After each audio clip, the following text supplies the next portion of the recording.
Of the Daly City Council as soon as we all get set up.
Good evening, everybody. Let me call to order the regular meeting of the Daly City Council this Monday, May 22nd, 2023. To watch the City Council meeting, you could watch it on Comcast Channel 27, or you can watch it on youtube.com/Daly City Video Meetings, or on the web at www.dalycity.org/agendas. There are two ways to submit public comment. One is to submit written comments by the meeting day, and second is by attending the meeting in person. All right, let me now ask all of you to please rise and say the pledge to the flag with me. I pledge allegiance to the flag of the United States of America and to the republic for which it stands, one nation, under God, indivisible, with liberty and justice for all. All right, thank you. Madam Clerk, can we get a roll call, please? Ms. DiGiovanni. Present. Dr. Rod. Present. Manalo. Present. Mr. Sylvester. Glenn Sylvester, present. Mr. Buenaventura. I'm present. Thank you, Madam Clerk. Let's go on to presentations. The first presentation is regarding Mental Health Awareness Month, May 2023. On receiving this presentation are representatives of the Kapwa Cultural Center. Do we have a representative? Great. And doing the presentation is Dr. Roderick Das Magbual. Dr. Rod. Hi, everybody. Good morning. Oh, good morning. I don't even know what day it is. See what happens when you're at the end of the semester? Good evening. I'm providing the proclamation for Mental Health Awareness Month for May 2023. Whereas in 2021, 1 out of every 8 San Mateo County adults likely had serious psychological distress in the past year. From 2019 to 2021, San Mateo County youth grades 7 and 11 reported chronic sadness and hopelessness, 29% and 43% respectively in the past 12 months.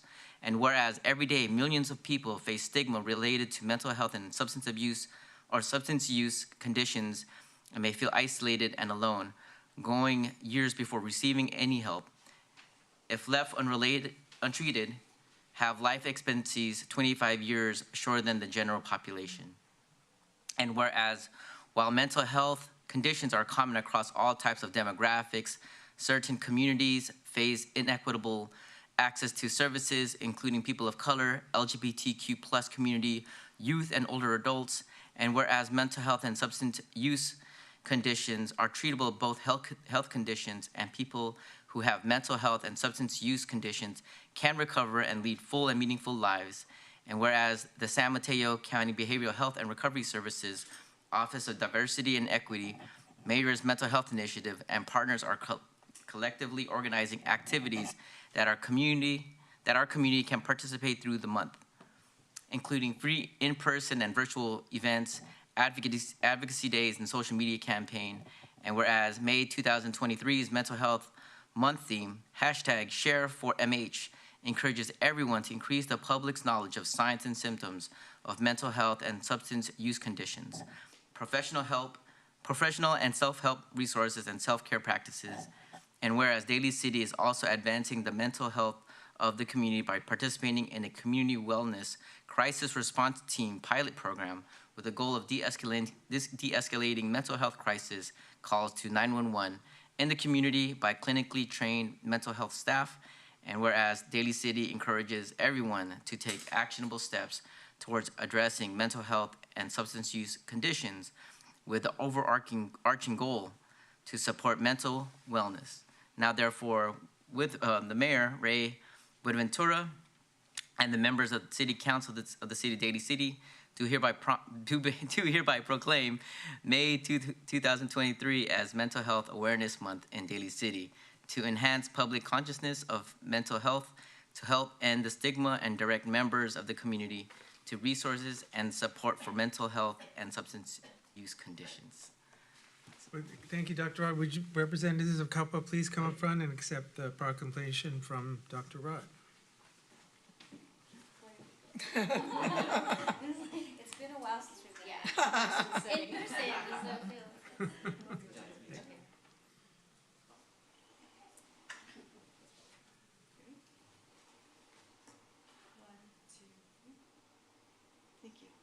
Great. And you are all welcome to say something. Please step forward to the microphone. All right. here, Yeah. or just to the general, like, okay. Right there. Yeah. Sorry. Yeah. Okay. Yeah, so my name is Stephanie Balan. I go by pronouns she, her.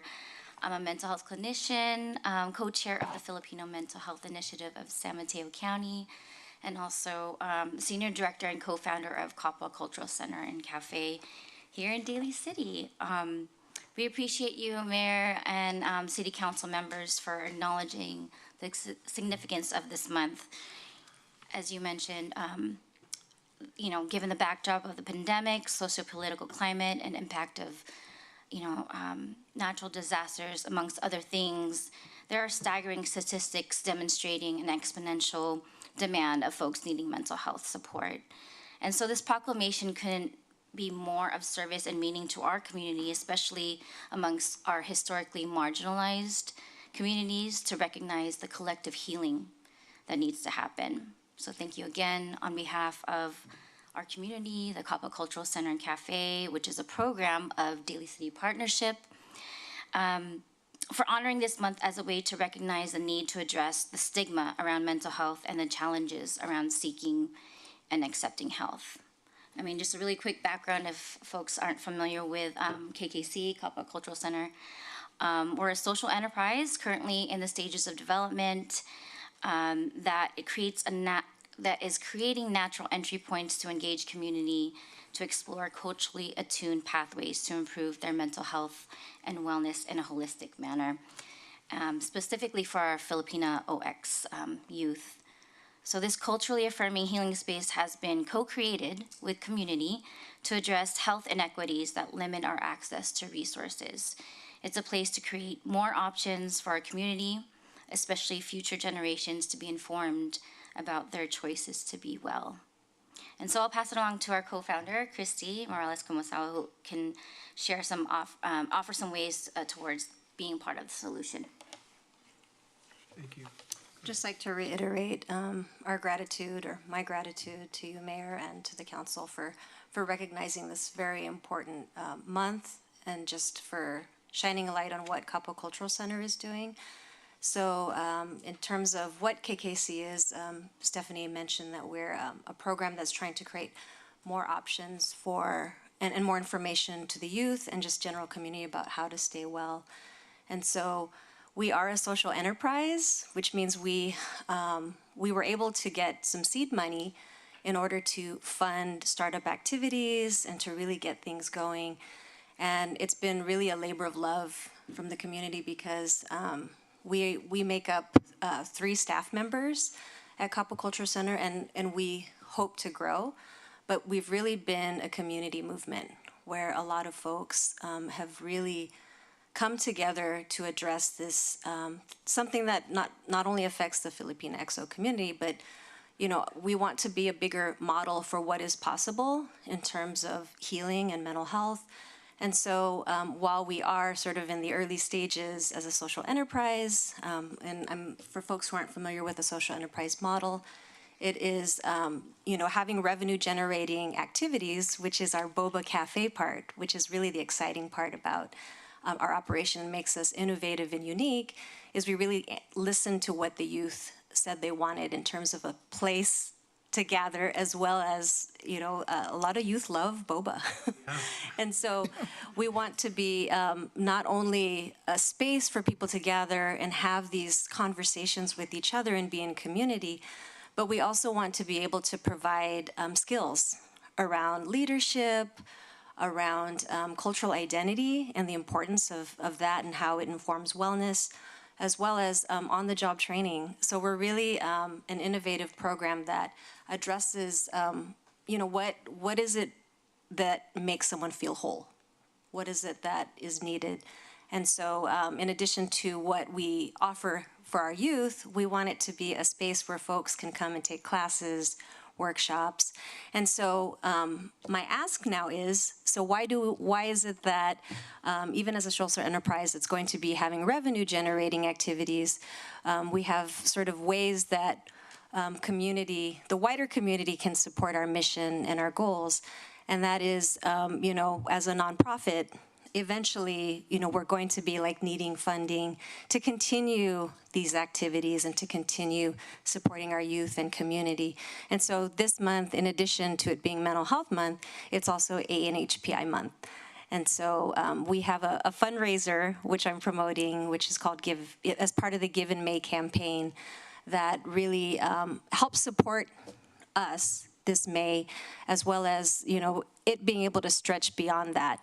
So I just wanted to kind of share with folks that we are actively fundraising for Give in May, and we're doing it under the Mighty Cause platform, which is a platform for donations, receiving donations. So I'm happy to share more information about how people can do that.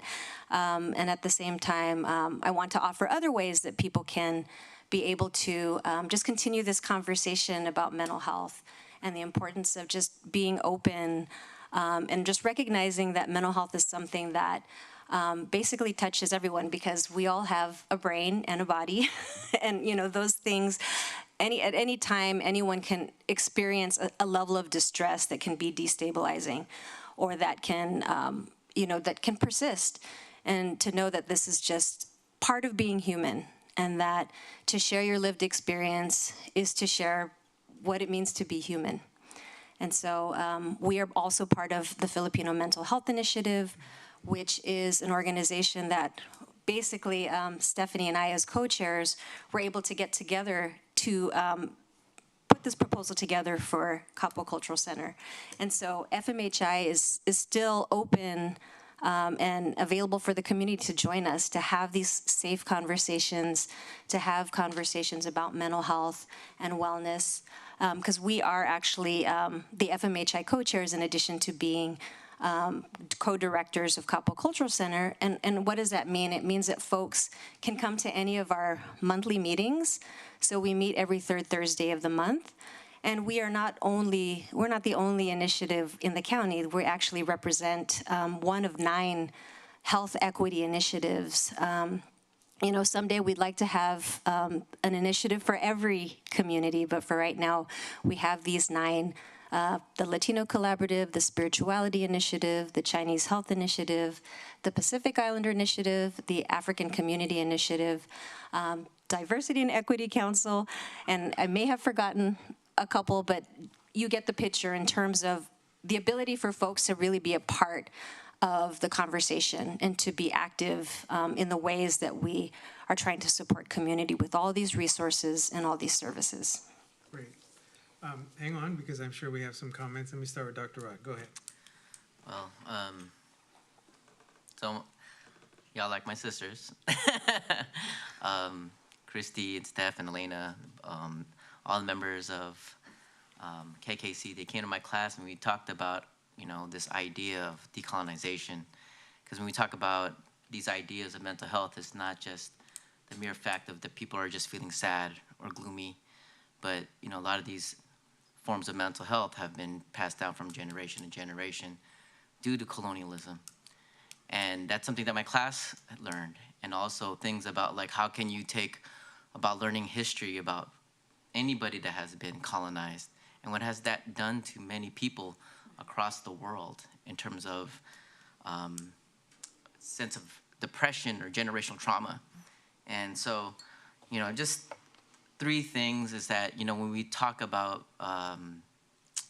creating social change in our society, one is protest, but how do you take that protest sign and become an institution?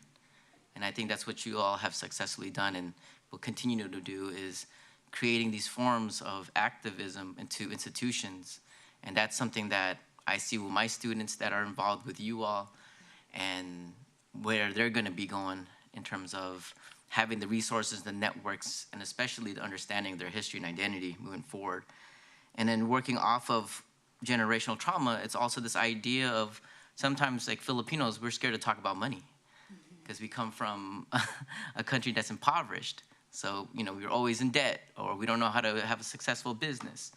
And so having that social enterprise gives these youth this financial literacy to finally not be scared about money, learning how to invest. How do you run a program?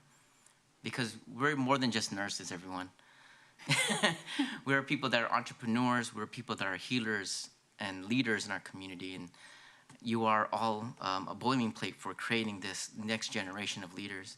And then number 2, again, talking more than just having somebody just feeling sad and blue, it's really addressing the whole idea of internalized oppression and self-hate.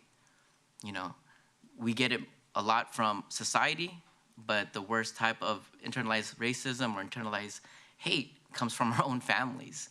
When they say, hey, don't go outside because you're getting too dark. Nobody's gonna marry you because you're too dark. Don't speak your language, people are gonna make fun of you. And so when we talk about these type of institutions, y'all are making this huge stamp and really talking about, and we've always discussed that 7th generation indigenous ways of thinking of what type of steps we're gonna do now so that the generations ahead of us will have a better sense of and handle of what they wanna become and what our society wants to become. So, thank you. Thank you, Dr. Rod. Vice Mayor, go ahead. Thank you, Mr. Mayor. Steph, Christy, amazing work bringing forth an idea around having something for the younger generation. I think, Steph, when you came to my office, oh my goodness, 2018, and I was mayor that time, and you had talked about this idea around having a place for young people to be who they are, to be themselves, to have the resources to talk to someone, along with Christy, creating this idea where young people can feel valued and supported, culturally sensitive, and just where they can grow and have an opportunity to see beyond what's in front of them. Right? Growing up in Daly City, we did not have a center like this. And so seeing your vision, having the opportunity to get state funding to this seed project now coming into fruition, congratulations on having a place for young people. I just look forward to seeing this continue to grow. And I know it's very visionary, but it's for the future generations. And when you think about mental health and around May and awareness, it comes in timing where, as young people, I feel like those type of tools, we need to learn that at a younger age. And so I think that's why it's so important to have this youth enterprise, so that we have those tools for the younger generation to have that with them, that as they grow into adulthood, they know it's okay to ask for help. They know that, that finally we destigmatize asking for help when you need it through, through the work that all of you have done as mental health professionals, right? And we have to all do this together as a community. And so thank you for the work you're doing.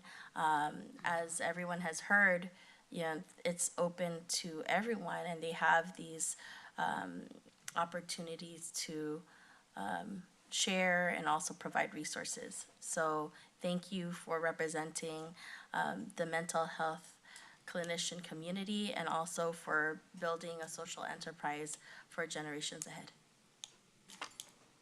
Any other questions or comments? Oh, go ahead. Go ahead, Mr. Joy. Okay, thank you. Well, I already know of your work, and I know that Mary Bear also is really endearing, and then she actually helped you guys when you guys did the grant. And I was so happy to hear that you got the grant, and I know that's just a piece of it, because I know it's really, people realize that you're doing things with your heart, but it does cost money, and that, you need support, you need the backing of the community. And I think that as you grow, and then let people know, like you did tonight, if there's a fundraiser and if we can help get the word out, I'm sure that there's many other groups that would love to support, even if they can't attend or whatever, they'll come and support. And then by helping the youth, you're helping also, maybe you're putting those seeds into their parents, because the parents were probably never even allowed to express who they are, and that generation. So they will learn from seeing their children and seeing that it's okay, right? So a lot of people have a lot of healing to do, whether it's from domestic violence or it's from impoverished areas where, you only know what you know until you know more, right? So those are the things that you guys are trying to give people. And I know that it seems like it's a small area over there, and you're growing, and the need keeps growing. And even if we didn't have the COVID, I think that this always has been a need, that it's the approach. And you've taken approach that have made it a comfortable approach. And that to me is very important. So it's like inviting someone into your living room. It's not like saying you need to go to counseling, or, like you got to take that issue, go to a counselor, or those type of things. Because that soft approach opens doors to many. And as you already know from those experiences of the youth, that they transcend to other youth. And then they bring in more people. And I think that to me is a sign of your leadership, of your heart, of your desire to see wholeness, healing, emotional well-being, to see these people grow and be who they can be.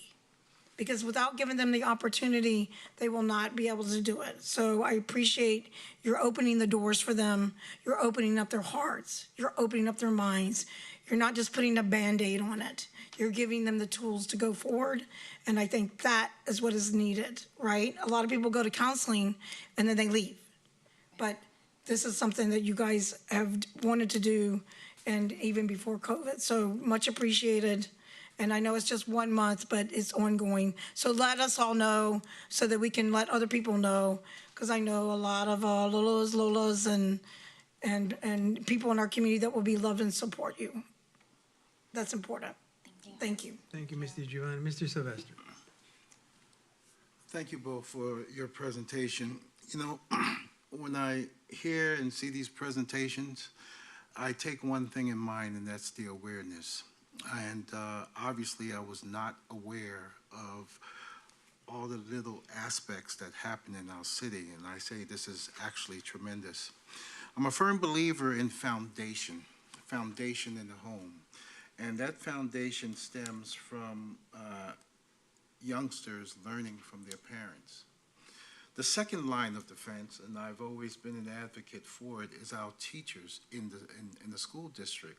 I believe that's a strong second line of defense because they help solidify the foundation that comes from the home. Where there may be problems, perhaps a teacher can help. But you know what? The awareness of mental health should be a foundation as well. We never had this long time ago, especially when I was growing up. Where can I go? And if you offer our youth a resource or a place to go, then later on when they're adults, we may not have the problems that we are having today. So I commend you for everything that you are doing and everything you will continue to do. I think you are in the right place and at the right time because mental health is a crucial issue for all communities and all people. So thank you. Keep up the great work, and we're looking forward to hearing more from you in the future. Thank you so much. Maraming salamat. Is Sago the same thing as boba? No, It's not. no, it can't. It's just a version. No, yeah. It's similar.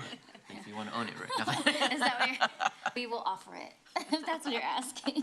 Well, I was hoping you would bring some boba today, but There will be some focus groups of taste testing the product. So if you want to join us, you I can. think it's a wonderful idea what you're doing, and it's very meaningful, and it's impacting the community, and I thank you for it, and I join with all my other council members in their gratitude and appreciation for your good work. So you have all of our support, and thank you for coming and accepting today. Appreciate All right, it. thank you. Thank you so All right. much. All right, our next presentation is for Asian American Pacific Islanders Heritage Month, May 2023. And accepting today will be Wayne Lee of the San Mateo County Asian Pacific Islander Caucus. And let me just read the proclamation into the record. So this is a proclamation for Asian American and Pacific Islander Heritage Month, May 2023. Whereas Asian American and Pacific Islander Heritage Month is a month to celebrate and pay tribute to the contributions of Asian Americans and Pacific Americans to American history, society, and culture. And Asian American and Pacific Islander Heritage Month originated in a congressional bill in June of 1977. On March 28, 1979, President Carter issued a presidential proclamation number 4650 proclaiming this week, beginning on May 4, 1979, as Asian Pacific American Heritage Week. And on May 1st, 2009, President Obama issued a presidential proclamation number 8369 proclaiming May 2009 as Asian American and Pacific Islander Heritage Month. And Asian Americans and Pacific Islanders comprise many ethnicities and languages, and their many achievements embody the American experience and are leaders in all aspects of American government and industry, science and medicine, the arts, the armed forces, education, and sports.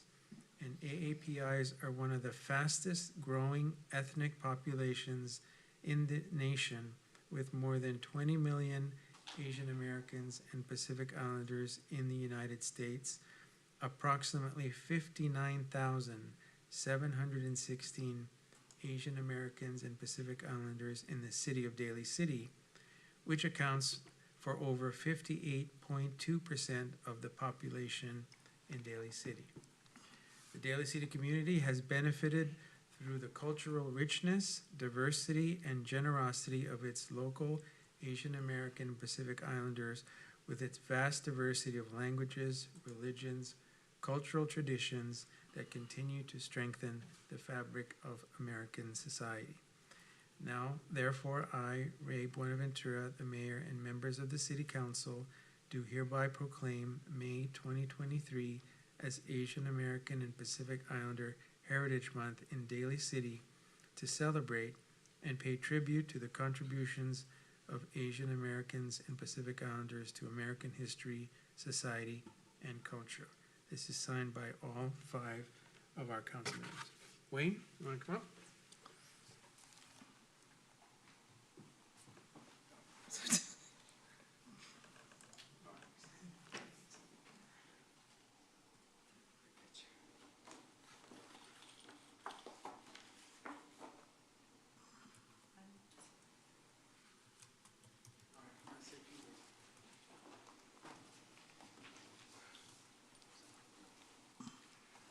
I'm going to make this short because you said everything that needed to be said. First of all, we want to thank the City of Daly City staff and City Council for supporting the Asian Pacific Islander Caucus in their internship program, which we're going to have again in July. So if you don't know, Daly City hosts a bunch of young people to teach them what public service is, what it's about. So we bring them through Daly City, we bring them through the Public Works Department, we bring them through other different departments, and they learn about what public works is. What public service is. So we want to thank you for supporting that. And also I want to thank Mayor Raven Ventura and Jessalyn Manalo and Glenn Sylvester, our founders of the Asian Pacific Islander Caucus. And also thank you to all the other council members here who supported the caucus and what we do.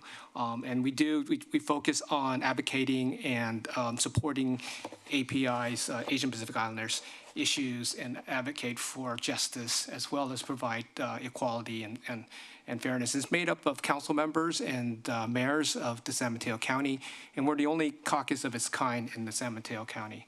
So I think we're very privileged. I am very privileged to be the president.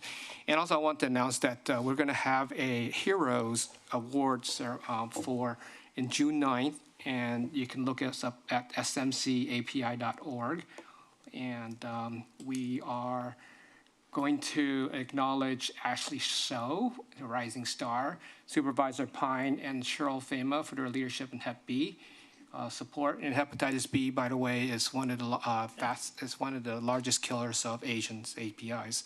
And people don't know, it's actually more people die from HIV, Hep B, liver cancer, above HIV. So, and because why it happens is because we don't talk about it. So one of the things we try to do is educate people, let them know that there's ways of prevention, there's ways of helping people manage. So, and I just want to, that's why we're doing that. And I know that Daly City has been working pretty hard at that too, and you have one of the largest API populations in the county. So you're critically right in the middle of all of that. And I know that you can be congratulated yourself.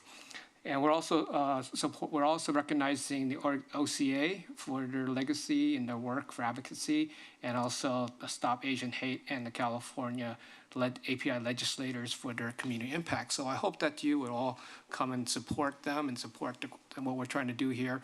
Asian Pacific Islanders in this county is about 30%. So like you said, about 200,000 people.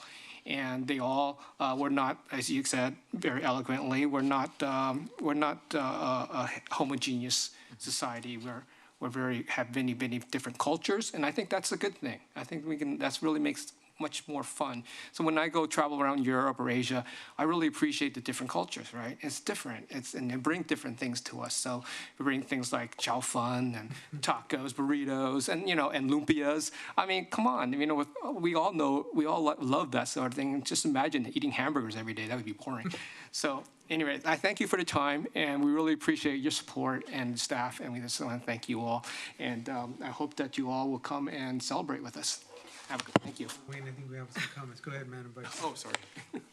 Thank you, Mr. Mayor, and thank you so much, Wayne, for your leadership on the caucus and for really bringing forth the work and ideas, bringing the internship to fruition. You've been on the ground really to bring the San Mateo API caucus together. And so it was really through your leadership and tenacity, and you continue to do that. It's you're an unsung hero, and so I want to say thank you for your work It's teamwork. continuously and representing. All right, any other comments? You want to go first? No, Go ahead. I'll keep mine short. Just thank you, Wayne, for everything that you do. These past 2-3 years have been rough for many of our Asian American elders, and I think your group was in the forefront. Our API caucus was in the forefront in terms of addressing API or anti-Asian hate, and talking about Asian American History Month. I wouldn't be sitting here if it wasn't for learning about my history. And I call it my 3 Ps. It gave me a sense of passion because I didn't get to learn any of this stuff, kindergarten through 12th grade. It took me until I got to college. Once I understood the history, it gave me a sense of purpose. So I couldn't just stand on the sidelines anymore because I was conscious about what was going on in the world and how these different solidarity movements worked with each other. From African American perspective to Asian American perspective to the La Raza perspective, it had this kind of solidarity and parallels that allowed me to see the world in a different way. And that leads me to my 3rd P, was the perspective. It's a perspective that I have that will keep my sense of purpose and my sense of passion through a lifetime, and something that's been passed down to my children to continue to understand where they came from and where they're going and how they could become the next authors for the next generation. So thank you, Wayne. Go ahead. Mr. Lee, we know I've known you many, many years, and you're never give up. So from where you came from before, and then I know that you started when you guys started the caucus till now, a lot of things have occurred, like a lot. So bringing awareness of the Asian hate, especially in our Chinatown, which is really, really, really bad. The Sunset area especially got hit pretty hard, I believe, from what I understand. It used to be the place of refuge where people and elders could walk safely into restaurants and things of that matter. So let's hope that that's a change that will happen by bringing the awareness. And for anyone, if anyone sees anything, no matter what you are, what your background is, don't stand back. Say something, do something. You cannot be silent. That silence is being complicit. So for me, that's very, very important. And you didn't say where the event is, but I'm sure you'll get to that. And I want you to look around the room and realize that in all our departments, as you already know, we don't hire them on purpose like that, but so beautiful to see that we have representations. Like we even just had a Shine event from the Pacific Islanders together. And I see the gentlemen in the front row, from our Polynesians to everything that we have. You're right, not homogeneous, but celebrating each other's cultures with the foods, especially. Everybody knows that that's common. But also, like demographics and languages and dances and knowing little things like a lot of people didn't know when you watch the PBS series and people hop on the AAPI, how much influence that even the Chinese had in forming Sonoma and the wine country. These things are that, like when you think about celebrating or thinking about people's relatives and our director Chu and everyone else, where everybody came from and how we all came together here. How did we all get here? How and why are we here? What's our purpose of being here together? I think our purpose of being here together is so that we learn from one another, we respect one another, we realize that we can all have common ground and we can support one another. And I think that's important because to me, that is why a purpose. It's a purpose. Whether you're Latino, it doesn't matter. And not to put people in a box, you know?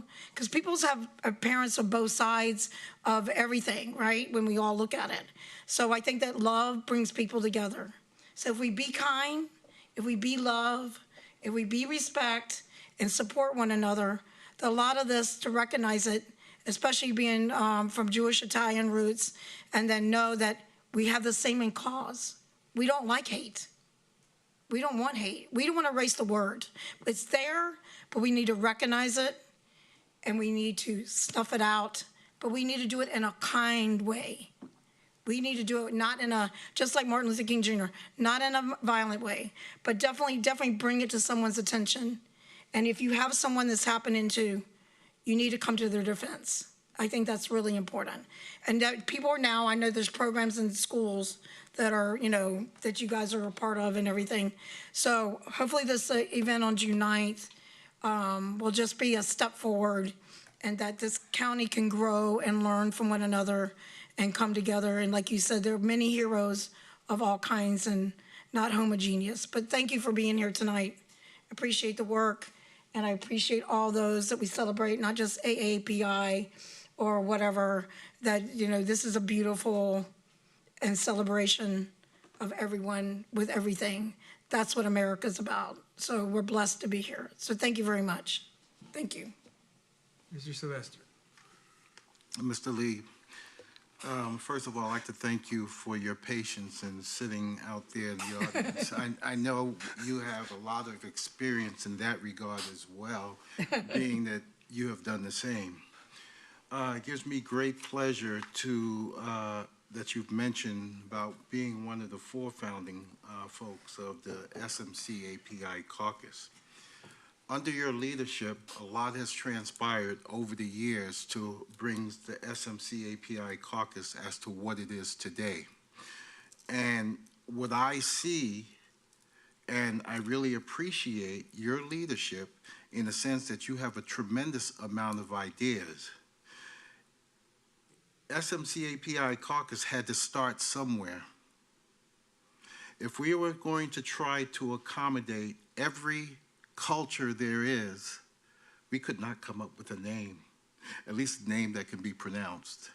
But your vision, Wayne, and from what I've heard and seen, I mean, there are still things in the works right now. Mr. Lee had made mention to me once before that he wants to gather cultures together and get them all together and talk about it. Well, what is it that you don't like about this culture? What is it that you don't like about that culture? When you come to understand and create that transparency, I strongly advocate for you, Mr. Lee, that the world would be a much better place. So continue the great work that you've been doing, and congratulations on receiving the proclamation. Thank you so much. Well, first of all, I'm very honored to be in my position, but I like to say it's a teamwork, and I'm just the enabler, and it's all the people who come up and participate. But I'm very grateful for the founders, Ray Ventura and Jesselyn Manalo and Glenn Sylvester, who really believed in this and really put their passion into this. And I also like to thank Daly City again. Congratulations to all of you, because you have one of the most diverse cities in the counties, and your staff reflects that. So congratulations. That's awesome. So, and then the work you do too, to further and show that people can work together and still appreciate each other's differences. I think that's the most important thing, is just to say, hey, let's show what, we're just other humans too. We have different opinions. We might all look different. We might have different preferences. But really, all we're trying to do is raise kids, make a living, and just have and live a decent life, right? To be a good person. So I just hope that everybody, and that's what our goal is to show everybody, it has differences, but we're all the same. We have all the same goals. So thanks again. Thank you for your time, and we very much appreciate your support and this commendation. Thank you, Good Wayne. night. Thank you very much for coming. All right, our final presentation is for National Public Works Week, May 21st through 27th, 2023. And the Vice Mayor will be presenting this to Daly City Public Works Director Richard Chu. Thank you, Mr. Mayor. This proclamation is for National Public Works Week, May 21 to May 27, 2023. Whereas May 21st to 27th, 2023 is celebrated as National Public Works Week. Whereas National Public Works Week is a celebration of the dedicated public works professionals who provide and maintain the infrastructure and services collectively known as public works, with the 2023 theme of Connecting the World Through Public Works. And whereas public works professionals focus on infrastructure, facilities, and services that are of vital importance to sustainable and resilient communities, and to public health, high quality of life, and well-being of the people of the city of Daly City.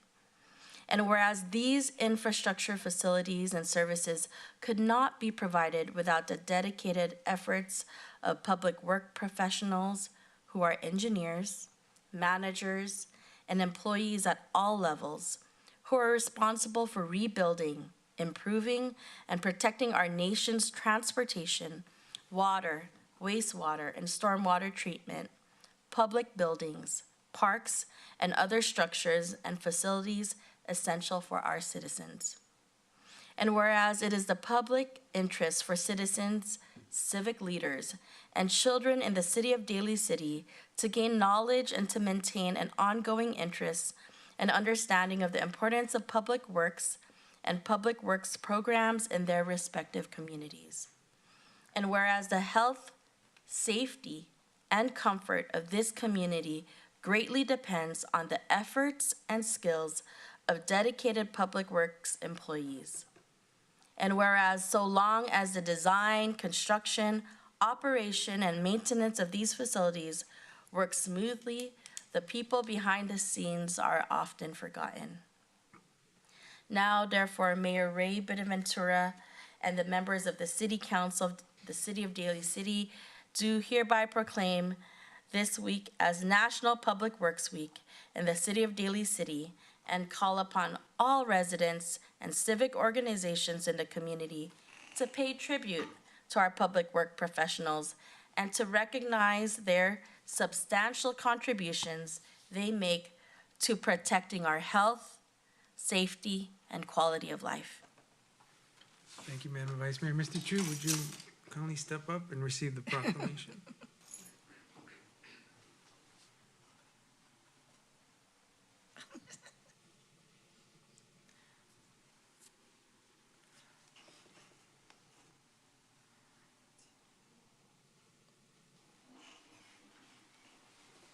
Mr. Chu, the floor is yours.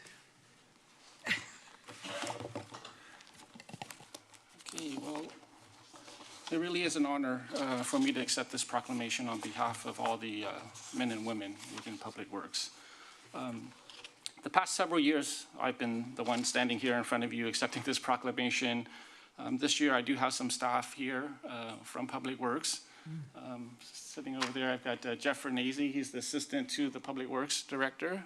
Jeff oversees all the operations out of our corporation yard. Venus Young, she's our Public Works Management Analyst. And Sabeli Kayas, who's our Senior Public Works Management Analyst.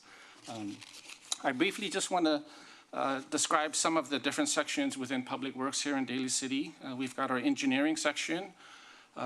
They manage our capital improvement program. They oversee and review a lot of the private subdivision work that goes on. And then also they go after a lot of grant funding opportunities. So that's very helpful. Also, we have our street section.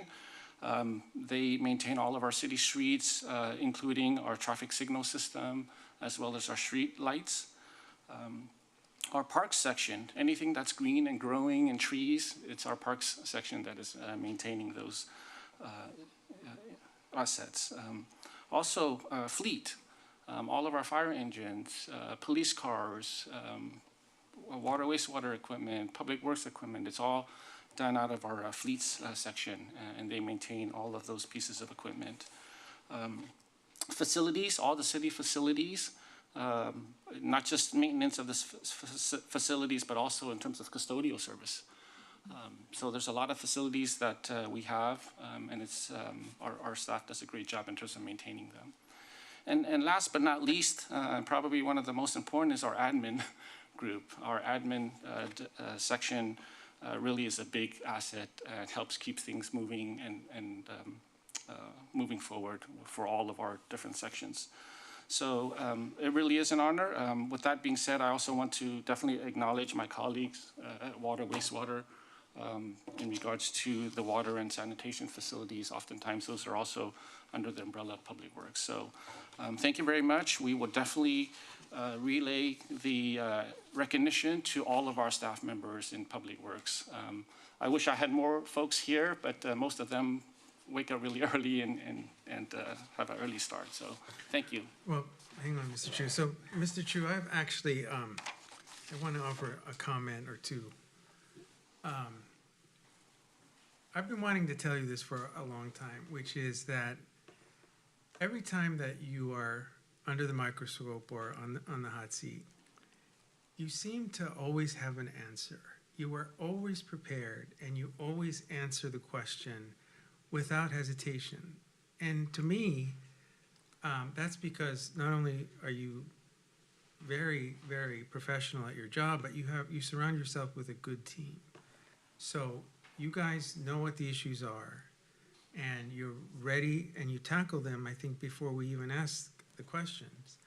And so that's what I wanted to convey to you and your team, is that I think you guys do an outstanding job.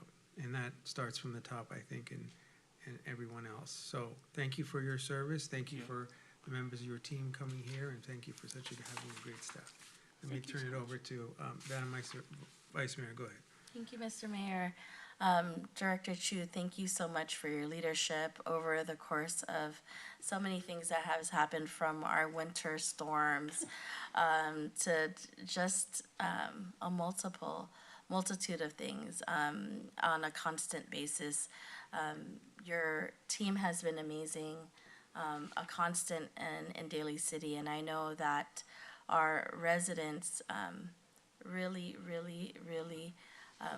without your whole department, well, you know, from the parks you mentioned to the street lights to all, I mean, so many of the quality of life of our residents. It's really a testament to the dedication of your whole team and workers. And for those that are here in the audience, thank you for being here this evening, and for your continued just really dedication to the city of Daly City. It shines and it shows, and well deserved to be recognized and honored. Thank you. All right. Dr. Rod. I just want to say thank you to all the people involved in Public Works. I think as residents, a lot of folks just assume, right? It just comes with expectation. But I think days like this, where you kind of take a pause and, you know, really appreciate the work that makes Daly City go and makes it safe and keeps, I always say it's kind of like the drum major or the percussion line. You know, it's kind of like the pulse of what gets everything moving in Daly City. What needs to be cleaned up, what needs to be paved, what needs to be, what type of car needs to be fixed up. It's a constant pulse, and thank you for being that percussion for the city. Go ahead, Mr. Chu. Oh, Mr. Chu, I don't even know where to start with like the mayor was saying, you're the consummate when it all starts from the top.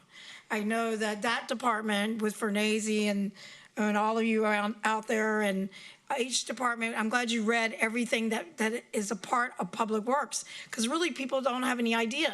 And I know you work in concert with Joshua's department, with wastewater and everything, and then these storms and everything 24/7. And I want to just say, Director Chu takes the time and calls residents. He personally calls them. And they are just so blown away. And that, where do you find that? People say we're a full service city. I mean, full service. From each employee, all the way from the top to the bottom, bottom to the top, all equal. Because people stop and with the knowledge that you have, and it's nice though, I know it's nice and you don't have time, but it's nice that you're able to engage with the residents like that, because they are just like, they just can't believe that the director of public works is actually calling them. And it actually is good because you get more details than I do. Because, I'll text Tom and then he'll get to the director Chu, and then all of a sudden then they receive a phone call. And that, it says a lot about caring. So it's professionalism, it's knowledge, and it's consummate, and being able to be flexible.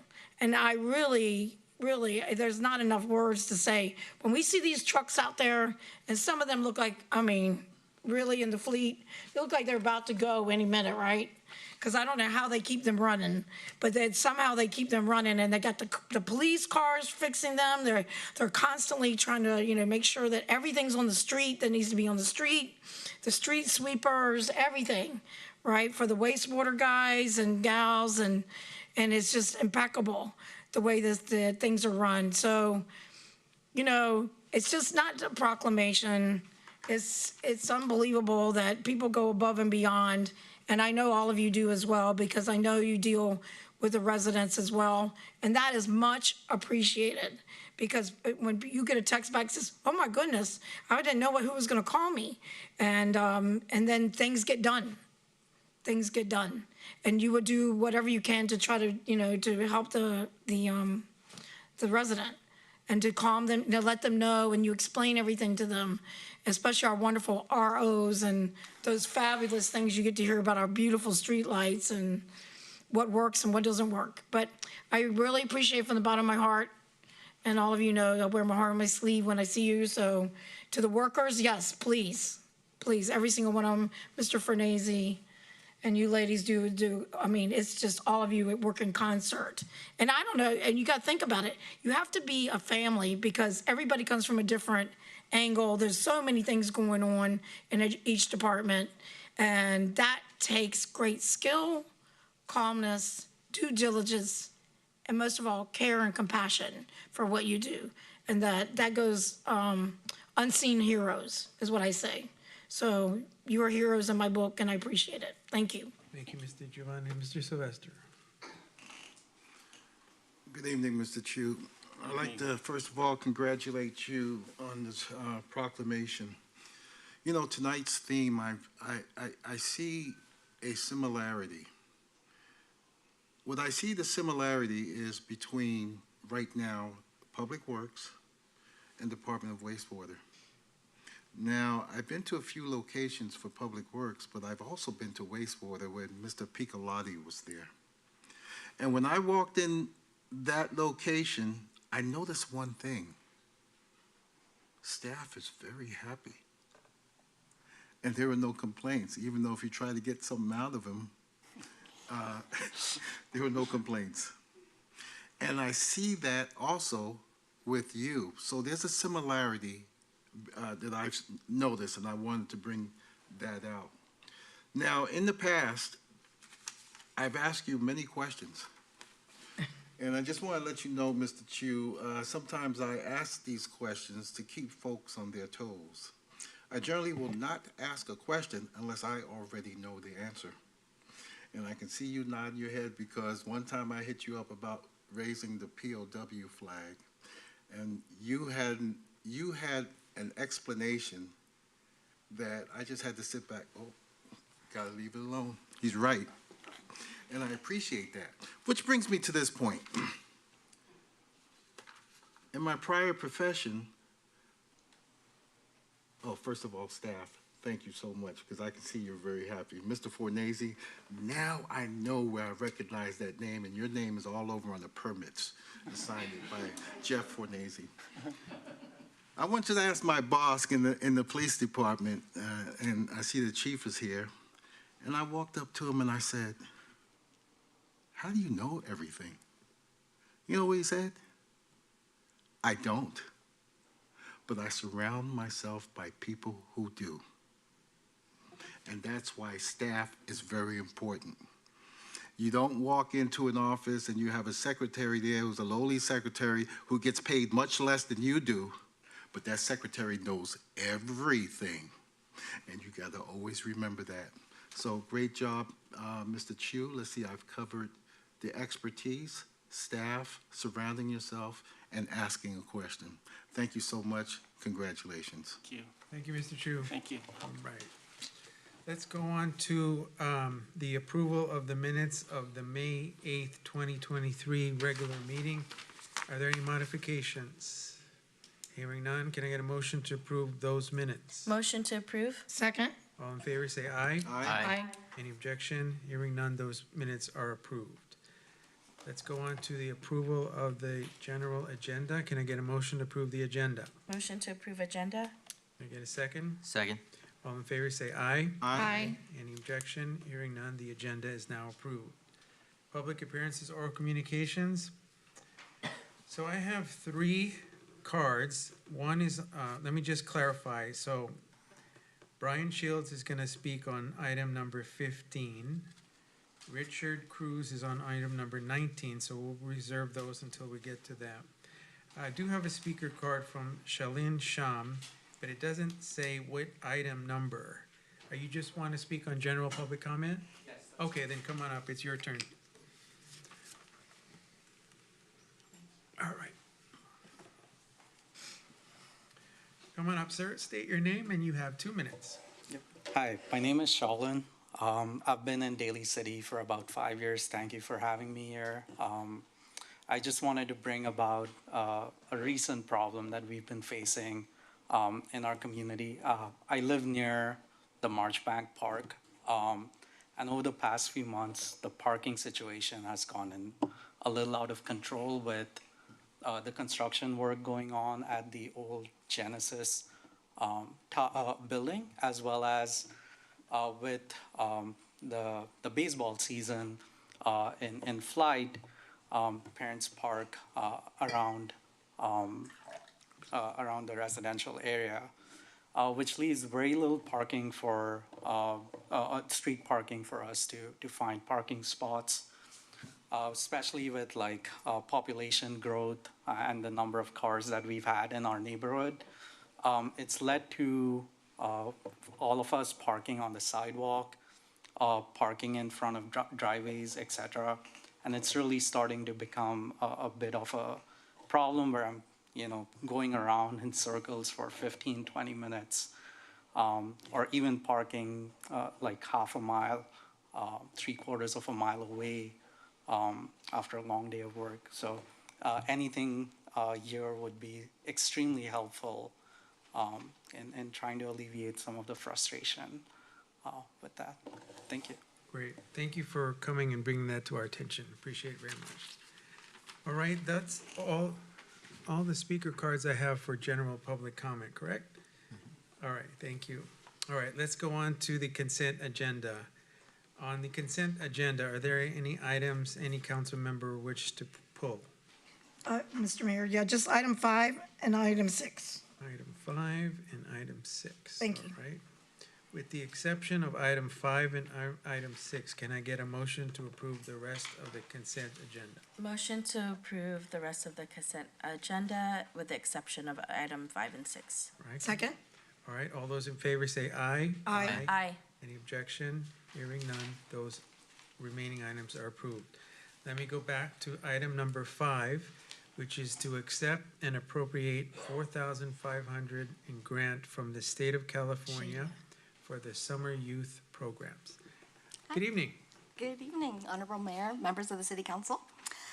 So the library has received a Lunch at the Library program grant this year. It's $4,500, and we'll be using those funds to enhance and support programs at our partner meal sites. So those include Big Lift Inspiring Summer Camp sites, or BLISS camps, as well as one of our summer youth recreation camps. And specifically, what we'll be doing is, of course, providing books to the participants, to the young participants, and hiring some performers to come in and, make the summer a little bit more special. And I'm happy to answer any questions you had. Great. Mr. Giovanni, go ahead. Yeah, I just want to say, you guys really I know we have a lot of grants that come in for these great programs. I know, thank you, Shale, for all your work, and all your librarians are fabulous, as we all know, right? And that this is, you make it work, you know what the needs are. Oh, I see Miss Denise is out here too, that you guys all work in concert together and identify the needs. And to me, you don't even have to skip a beat with either one of you. It's like you read each other's mind, so to speak. Oh, maybe. But but that is important because you know that our community and how the youth is so looking forward to this, and they need a place to be, they need things to do, and this is just creating more, right? So hopefully we can get more grants, and that they gave us some, but that the state is listening. I know the budget, but bring it our way, right? But thank you so much. I really appreciate it, and thank you, Mayor, so that people can know that our youth will have summer programs. All right. Any other questions or comments? No? All right. Can I get a motion to approve that item number 5? Motion to approve item number 5 for a $4,500 grant from the state of California for summer youth programs. Can I get a second? Second. All in favor say aye. Aye. Aye. Any objection? Hearing none, that item's approved. Go Thank on to you. number 6, which is accept and appropriate title number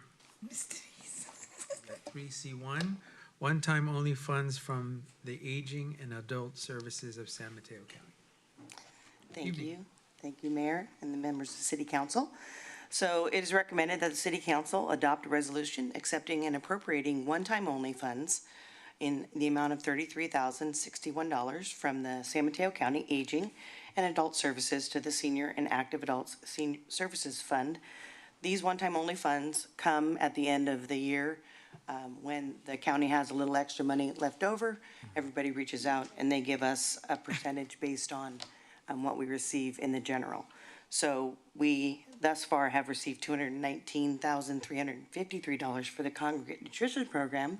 And this is just a little extra to give us for supplies and things like that. Sorry, I feel like I'm running. We incur the cost for the purchases of the Congregate Nutrition Program, and this money reimburses that. So if you have any questions, I'm happy to answer them. Mr. Giovanni. Just real quick, Ms. Denise, I know because our seniors are the big highlight when we did our Measure Q funding, and that I know the pantry and how it's growing, but the cost, right? So I think that this amount will, because I kept thinking, how are they going to do it, even though the cost of just even getting the foods available for Opal to cook are just outrageous, even though we're able to get some in bulk. But you always make it work. I don't know how you do it, but you do it. And so it's much appreciated to you and your staff. I really appreciate it. Can we make sure that no one goes hungry in our Daly City? Hopefully Appreciate not. it. Yes, definitely. Thank you all. Thank you. Any other questions or comments? Hearing none, thank you very much. Thank you so much. Can I get a motion to approve item number 6? Motion to approve item number 6, accept and appropriate title, is that 3C1, one-time only funds for the Aging and Adult Services of San Mateo County. Can I get a second? Second. All in favor say aye. Aye.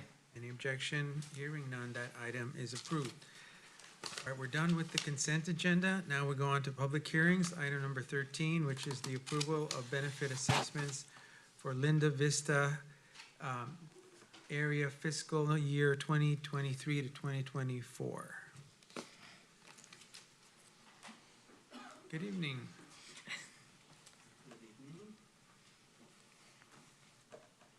So tonight's item is to recommend that the City Council conduct a public hearing, approve the engineer's report, and to adopt the fiscal year 23-24 property assessments for the Linda Area Benefit Assessment District. So in background, in 1990, Council established the assessment district, and the benefited area contains the Bay Ridge, Bay Vista, and Vista subdivision. The Bay Ridge area is towards the west, serves a total of 177 lots in the Bay Ridge and part of Bay Vista subdivision. And the area drains through a detention basin located to the east of the Alexis Circle. Improvements in the area include stormwater detention basins, storm drain pipe systems, retaining walls, fences, a lighted pathway, and other minor facilities. The detention basin is close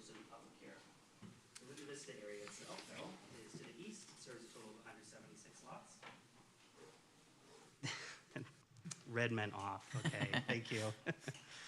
So the Linda Vista area is towards the east, serves a total of 176 lots, including all the lots in the Linda Vista area and certain lots in the Bay Vista subdivision. The Linda Vista area drains through a detention basin located on the west side of Linda Vista Drive. Improvements maintained here include stormwater detention basins, storm drain pipe systems, fencing, pathways, landscaping, and other minor facilities. And the Linda Vista Basin is typically open for public use as a passive park space. However, currently due to the nearby development project, it's temporarily closed, but is still under maintenance of the adjacent development. So these facilities are unique to the subdivisions they serve and require special services in excess of normal city maintenance. An engineer's report was filed with the city clerk on April 11th, and it describes the services to be provided, their estimated costs, and the basis and schedule of the assessments for fiscal year 2023-24. Our maintenance staff evaluates the area on a quarterly basis, and the most recent reports are attached to the staff report. Examples of evaluation include things like testing lighting, inspecting fences, and the detention basins, assessing vegetation, and checking supplies and looking for debris. And any corrective measures are noted and addressed.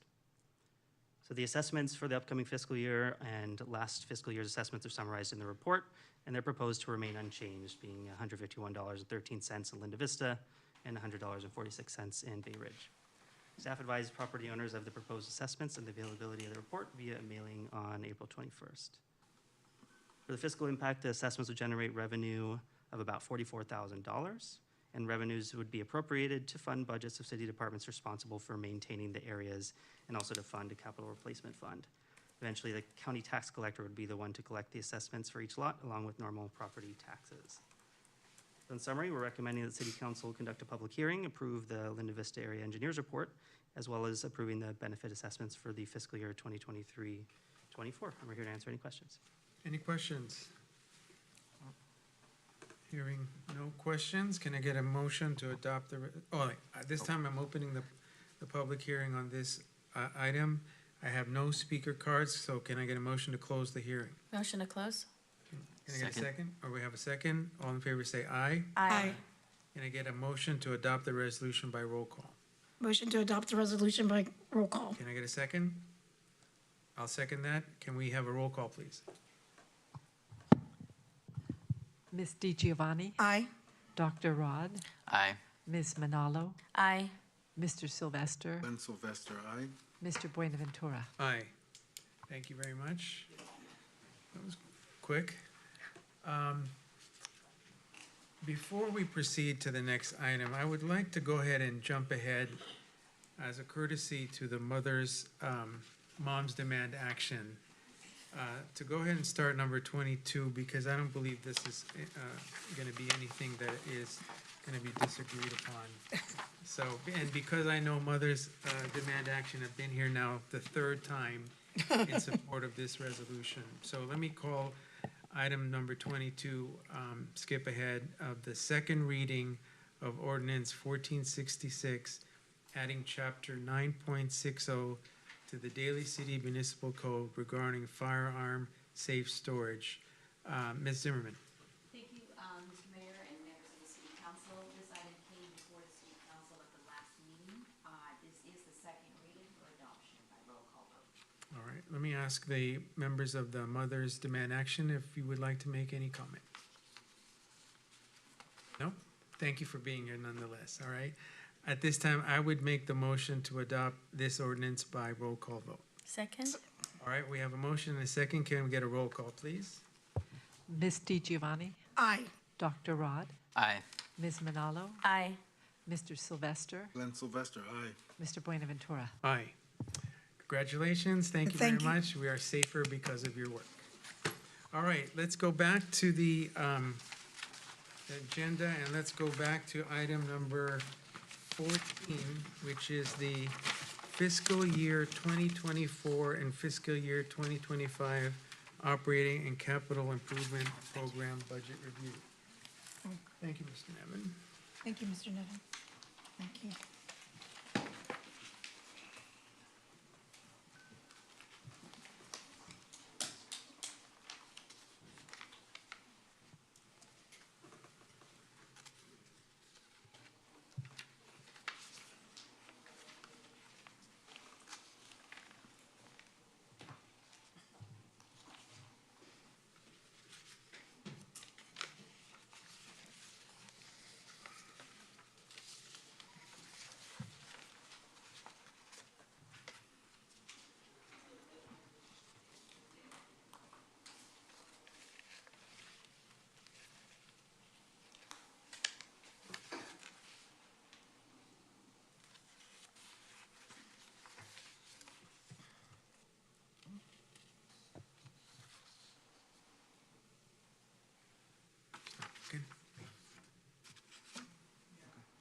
waiting for the presentation.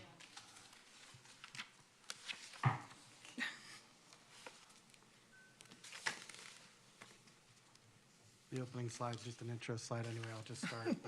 Good evening, Honorable Mayor, Vice Mayor, and council members. Tonight for your review is a fiscal year 2024 and fiscal year 2025 budget preview. Staff will come back to you on June 12th for consideration and adoption of the budget. Tonight I will present the operating budget, then Director Cosgrove will present capital projects for the Water Fund and the Sanitation Fund, and Director Chu will present general capital projects. After the operating budget preview, I will pause for questions or comments before handing it over to Director Cosgrove.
Okay, I'll continue with the presentation. You do have copies in front of you, so I'll talk to those slides as you're looking at them. I'm on the second slide. As a quick background, when the COVID pandemic was in its early stages, Council approved a rollover budget for fiscal year 2021. For both fiscal years 2022 and 2023, Council approved one-year budgets. Staff has discussed with Council a return to a two-year budget cycle, starting with the fiscal year 2024 and fiscal year 2025 operating budgets. On the next slide with the budget calendar, this slide shows our budget calendar and work by city staff, at least as far back as November of last year, including two council budget study sessions, one on March 25th and a second on April 17th, culminating in the final two items on this slide, tonight's budget preview presentation and next month's budget adoption at the June 12th City Council meeting. The next slide, this slide shows deficit budgeting for the last 3 fiscal years. These numbers reflect the final approved budgets following any mid-year adjustments. The budgeted deficits were almost $10 million in fiscal year 2021, $9.95 million in fiscal year 2022, and $8.95 million in the current fiscal year 2023.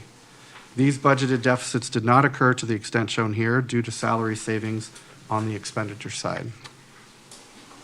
Next slide. This slide shows actuals for the last 2 fiscal years as well as the estimate for the current fiscal year. As shown, fiscal year 2021 had a deficit of $7.7 million.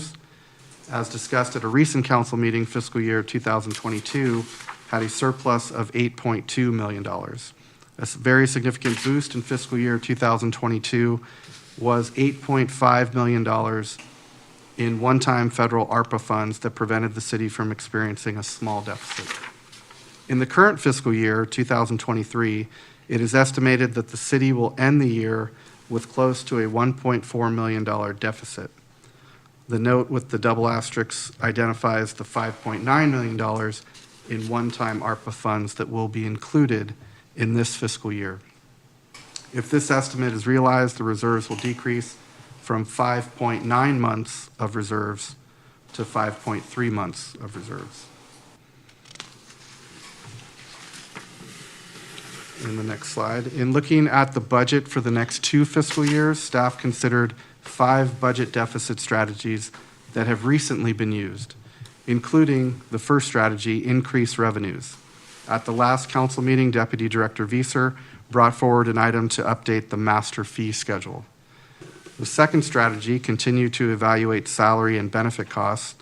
The city is still negotiating with one remaining bargaining group. The third strategy, minimize increases to operating expenditures. When putting together their budgets, departments were asked, to the extent possible, to keep discretionary operating costs to a 0% increase from last year. The fourth strategy, no new FTE. Council reiterated this sentiment at the April 17th budget study session. There are no new FTE proposed in this budget. And the fifth strategy, use the remaining fund balance in Fund 33 and any available ARPA funds to contribute to the general fund portion of the capital improvement program. The next slide. Since the April 17th budget study session, and while developing final budget numbers, staff added additional budget deficit strategies to reduce budgeted general fund expenditures. First, a vacancy factor for salaries has been included in the budget. Second, departments analyzed their budgeted discretionary expenditures and decreased them by 3% in accordance with council's direction. The 3% decrease has been included in this budget. Third, reduce pre-funding of pension and OPEB obligations for just the next fiscal year. Fourth, prepay the pension unfunded actuarial liability, or UAL contribution. I would like to explain this one for a minute. The city has the option of either making one lump sum payment for our annual UAL contribution or making monthly payments. We are prepaying our UAL contribution for fiscal year 2024 in one lump sum payment, and by doing so, we are saving just over $522,000. We did the same thing this fiscal year, saving almost $583,000. And last fiscal year, we saved almost another $500,000. I would like to acknowledge staff and especially our treasurer, Ms. Halverson, for working on this each year and ensuring we move money around to be able to make those lump sum payments.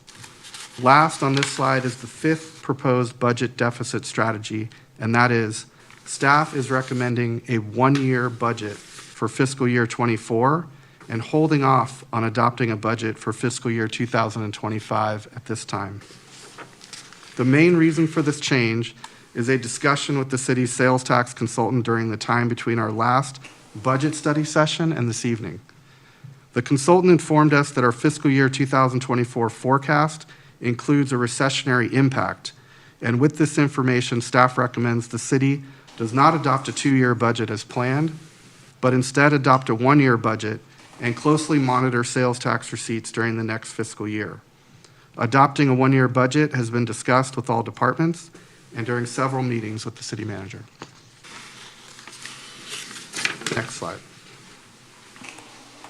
Working with a one-year time frame for the budget, this chart shows prior fiscal year actuals as well as an estimate for this fiscal year and a requested budget for fiscal year 2024. We have looked at the first four columns of previous slides, and here we add in the column on the right that includes the budget for fiscal year 2024.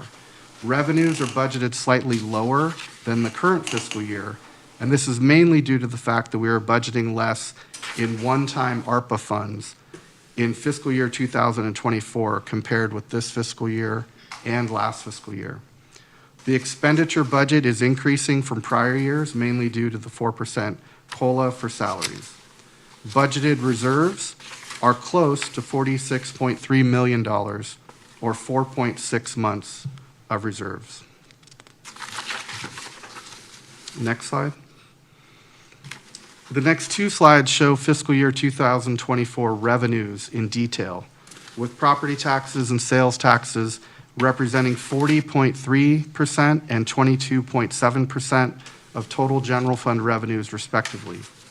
A note for the vehicle license fee portion of property taxes is that our shortfall amount for fiscal year 2022 of $1.8 million is not currently included in the state budget.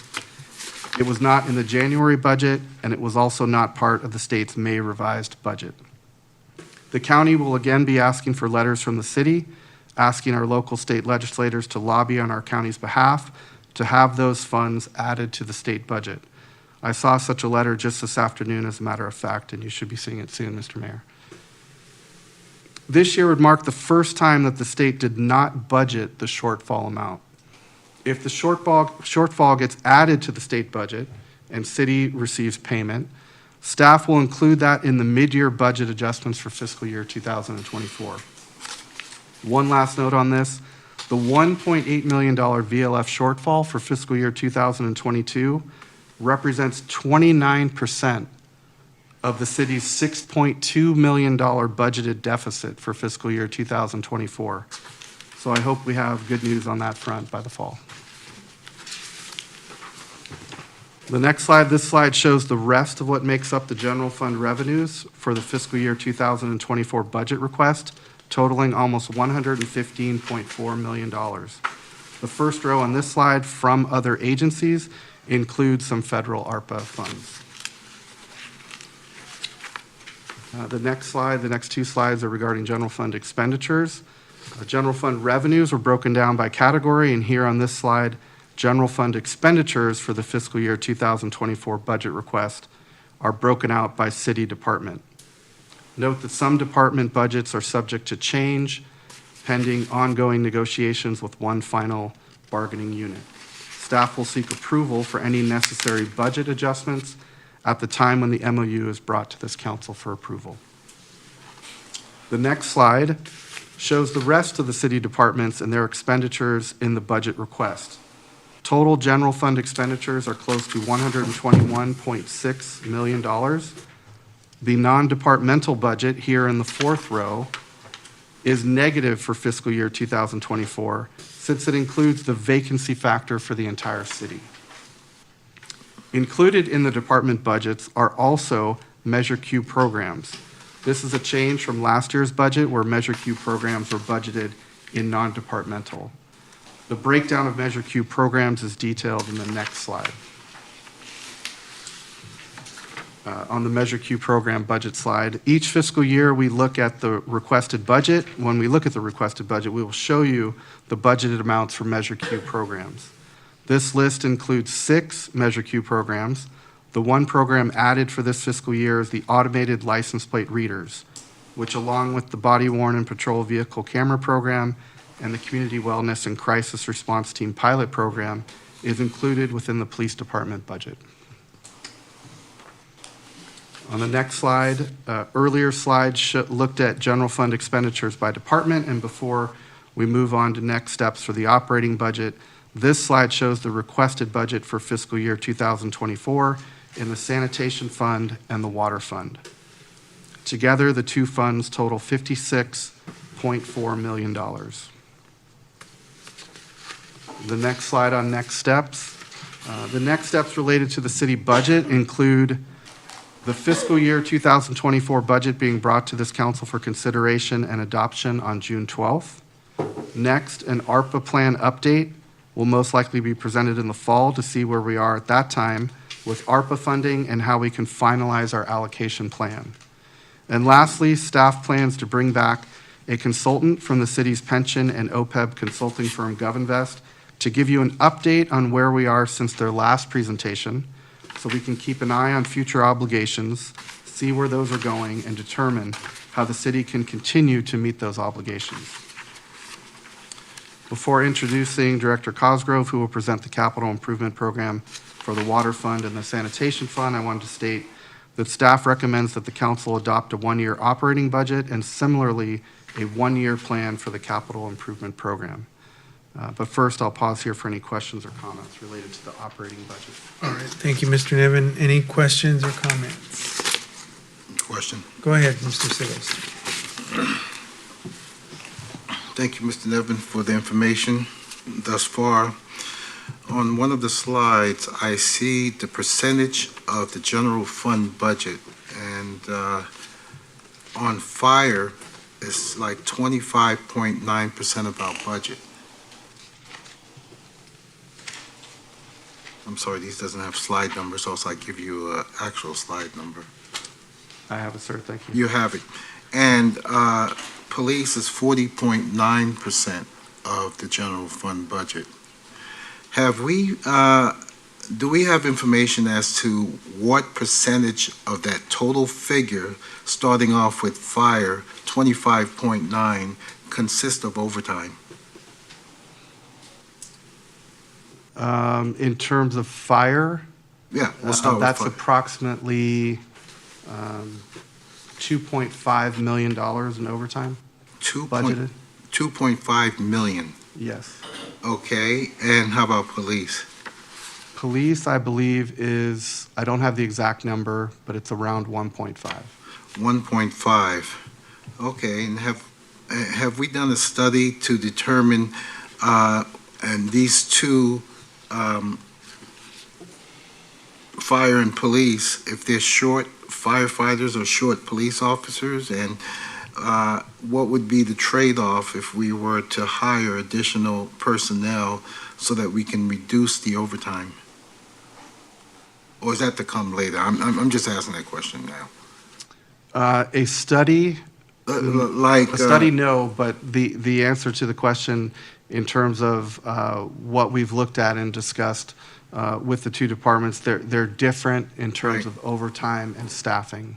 The biggest difference being that in general, fire is staffed fully towards their the positions that are budgeted, and police is not staffed to their fullest level, meaning that if police was potentially staffed to their fullest level, there could be some room there to maybe see a decrease in overtime. But on the fire side, they're typically fully staffed. Fully staffed, okay, thank you. My next question is, can you explain to me about, you made mention about pension and OPEB updates, and it was, we had quite a considerable amount of savings as a result, what you've said, with our treasurer, Ms. Halverson. And are we looking to perhaps not make that payment? Because you said that we either pay every month or every year. Correct. So what are we paying now? Is it every year? For the last 3 fiscal years, we have prepaid, making a lump sum payment to CalPERS for our PERS UAL, our unfunded actuarial liability. Just to give you an idea, the annual payment is around $16 million for fiscal year 23-24. By making a lump sum payment of $15.6 million, we save $522,000 over the course of the year. If we elected to pay every month and have a better sort of stream in terms of our cash flow, we would actually be paying more. We'd be paying the full $16.1 million owed. 16.4. So that's approximately 1.3 million a month or something like that? Correct. I just pulled it out, man. 1.3. And the whole purpose of the pension is to provide our retiring staff to pay their pension when they leave, to have enough money. Correct. And the unfunded actuarial liability typically occurs when agencies have to pay more into retirement so that, as you mentioned, the funds would be there at retirement. And we always have a percentage of funded in terms of where the city is and where other cities are. So we try to keep up with that and not be too far behind on where we are with our funded percentage, and that helps us do that.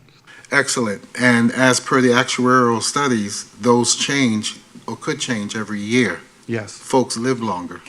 Correct. All right. Thank you. That's all the questions I have. All right. Any other questions? Yeah, Mr. Mayor? Yes, go ahead. Yeah, just a real quick one. Thank you, Mr. Nevin, for all the information. I have a quick, I don't know whether it be this appropriate time. Remember when we were discussing that this year, I think that when we were doing the studies with the budgetary, is there anywhere in that, I believe we got 3.2 million for our ERAF money? Where is that in our budget or mention? Because we did receive, I believe, 3.2, is that correct? In the slides, with the general fund revenue sources, Uh-huh. let me just double check.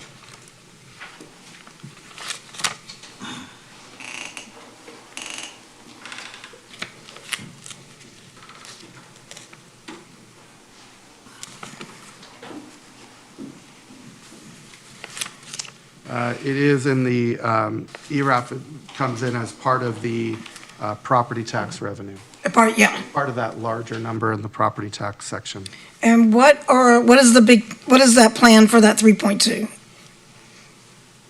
That excess, that ERAF money goes, we can use that in the general fund. And what we've been doing, since we've been in a budget deficit state for the last few years, is use those funds to basically stay where they are, not actually spend them on a specific program, so that we can lower any deficit that we may have. For example, in 2021, we had a $7.7 million deficit.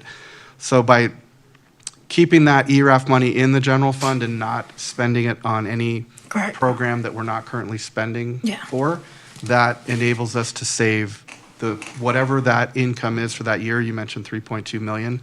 That means we didn't able to keep that in our reserves, so that our reserves don't decrease by 3.2 million if we were to spend. So if we have that deficit of over 8 million, was that 3.2 is applicable to the 8? And then would that help bring it down, or is that already in there where we're still gonna have to have the 8 in deficit? The numbers I was referring to earlier with regard to the deficits were a $7.7 million deficit in 2021. We had an $8.2 million surplus in 2022. And we're projected to close out this year at the end of next month with approximately $1.4 million deficit. So a much smaller deficit than. So then that would essentially help as we move forward. In my mind, it sort of helps, and similar to when we're recognizing ARPA funds, those help to, augment reserves that would otherwise be, that would be depleted. Right. So hence the suggestion for the 1-year budget to see where we're at by then in hopes that our revenues increase. We hope that the recessionary impact that was discussed by our sales tax consultant is not too large of an impact on our sales taxes, and that's what we'll be looking for. And I think we'd be better able to predict what's going to happen in fiscal year 2025, even 6 months from now, but much better able 12 months from now to come to you with a full recommendation for a fiscal year 2025 budget. Yeah, and we want to make sure that we take care of the last bargaining group. We have one more to go. We have one final bargaining group to settle with. Okay. Yes. And the other quick one is, I remember when we discussed this, is there any way, you remember when we had the 2 life sciences to get their projected revenues at some point, even though I know we can't include it in the budget, but I'm just really curious that we have those 2, and you said based on maybe a record from them, that we can get that at some point?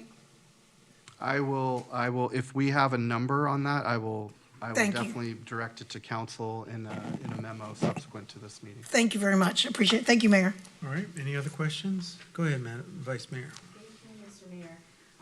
So the question I have is, that the 1.4 deficit is a lot smaller than, I think, what you shared with us prior, which is, I think, around Right. 6 million or so. And so, that's good to hear that it's actually a lot smaller than the previous presentation. What I want to know is, included in the projections, do we have all of the property tax, the closest projection of the property taxes that we're receiving from the county? Turn on your microphone. Oh, is that on? Okay.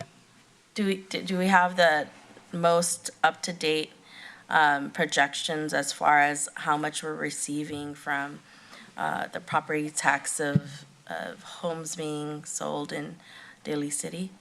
We do. We have a good number from the county that we feel comfortable with for fiscal year 2024.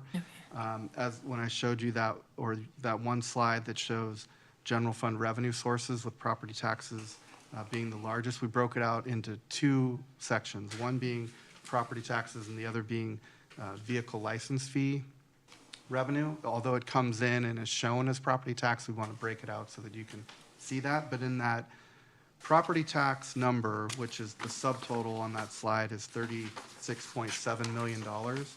Yes, we have identified exactly where all that comes from in terms of what we will receive from the county. For example, in secured sale property tax receipts, we anticipate about $26.2 million, unsecured about $1.3 million. So all those are broken out that roll up to the $36.9 million that's budgeted for next year. Okay. And we also, at some point, when we look at this again, just in property tax in general, perhaps we can show you how we budget property tax at the beginning of the year and where we are at the end. And they're typically fairly close because of the good data we get from the county. That's great to hear, that there's, you know, a really close number versus I think in the past, there was like some numbers that we didn't receive previously, so there was really a large gap as far as projections and then actuals.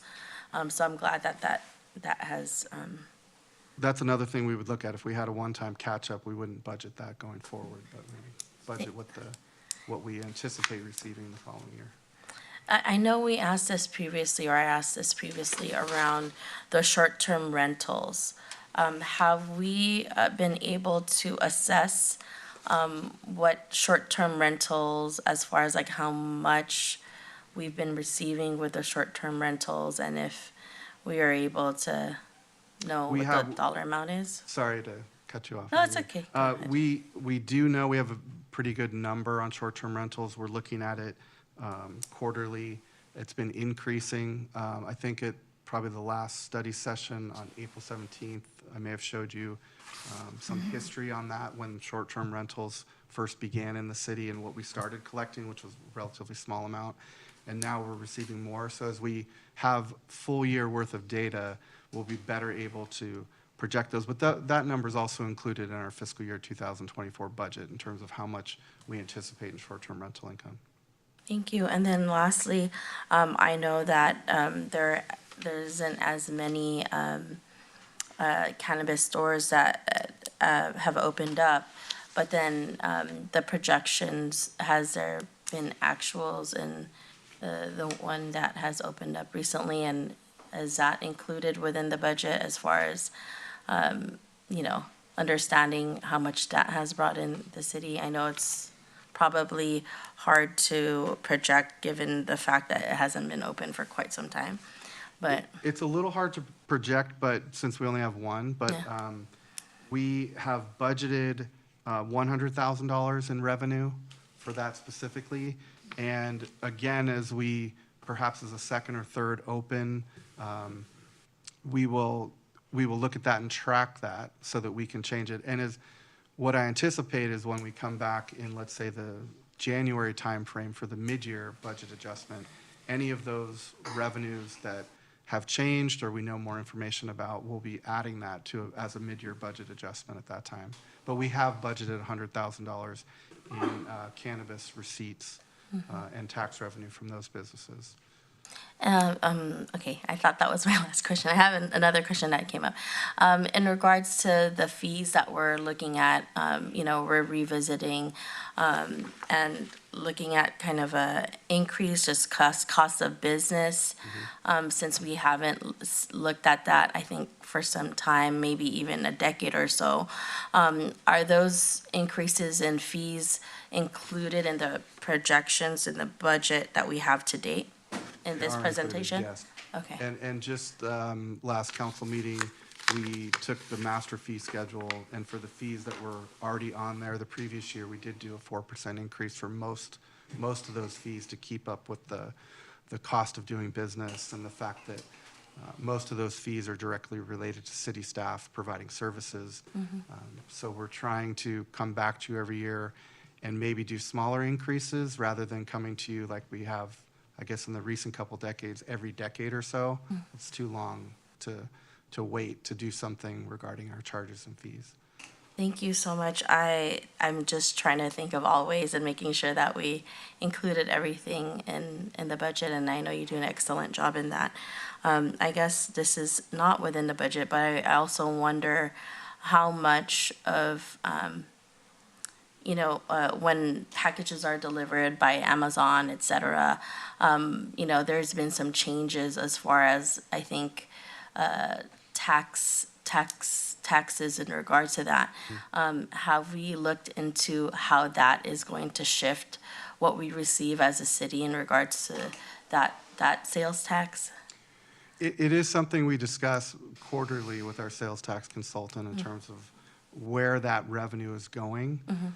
There are a lot of different moving pieces at the state level in terms of how the state will allow for that tax to be collected and who gets that tax, how is it distributed. And I will say that on in some cases, a city like ours would have our revenue decrease because some of that revenue gets shifted over to other communities that have a processing center that would be an Amazon processing center. There are a lot of cities like ours who are trying to lobby the state to have it be maybe more equitable from our point of view in terms of where the sales are generated and that jurisdiction receiving more of that revenue. So those discussions are happening, but I will say based on recent trends, our income, our revenue from sales tax receipts has gone down a bit directly from the Amazon section of our sales tax revenue. It's a small amount compared to our overall sales tax in the city, but having any piece of revenue go down is somewhat troubling.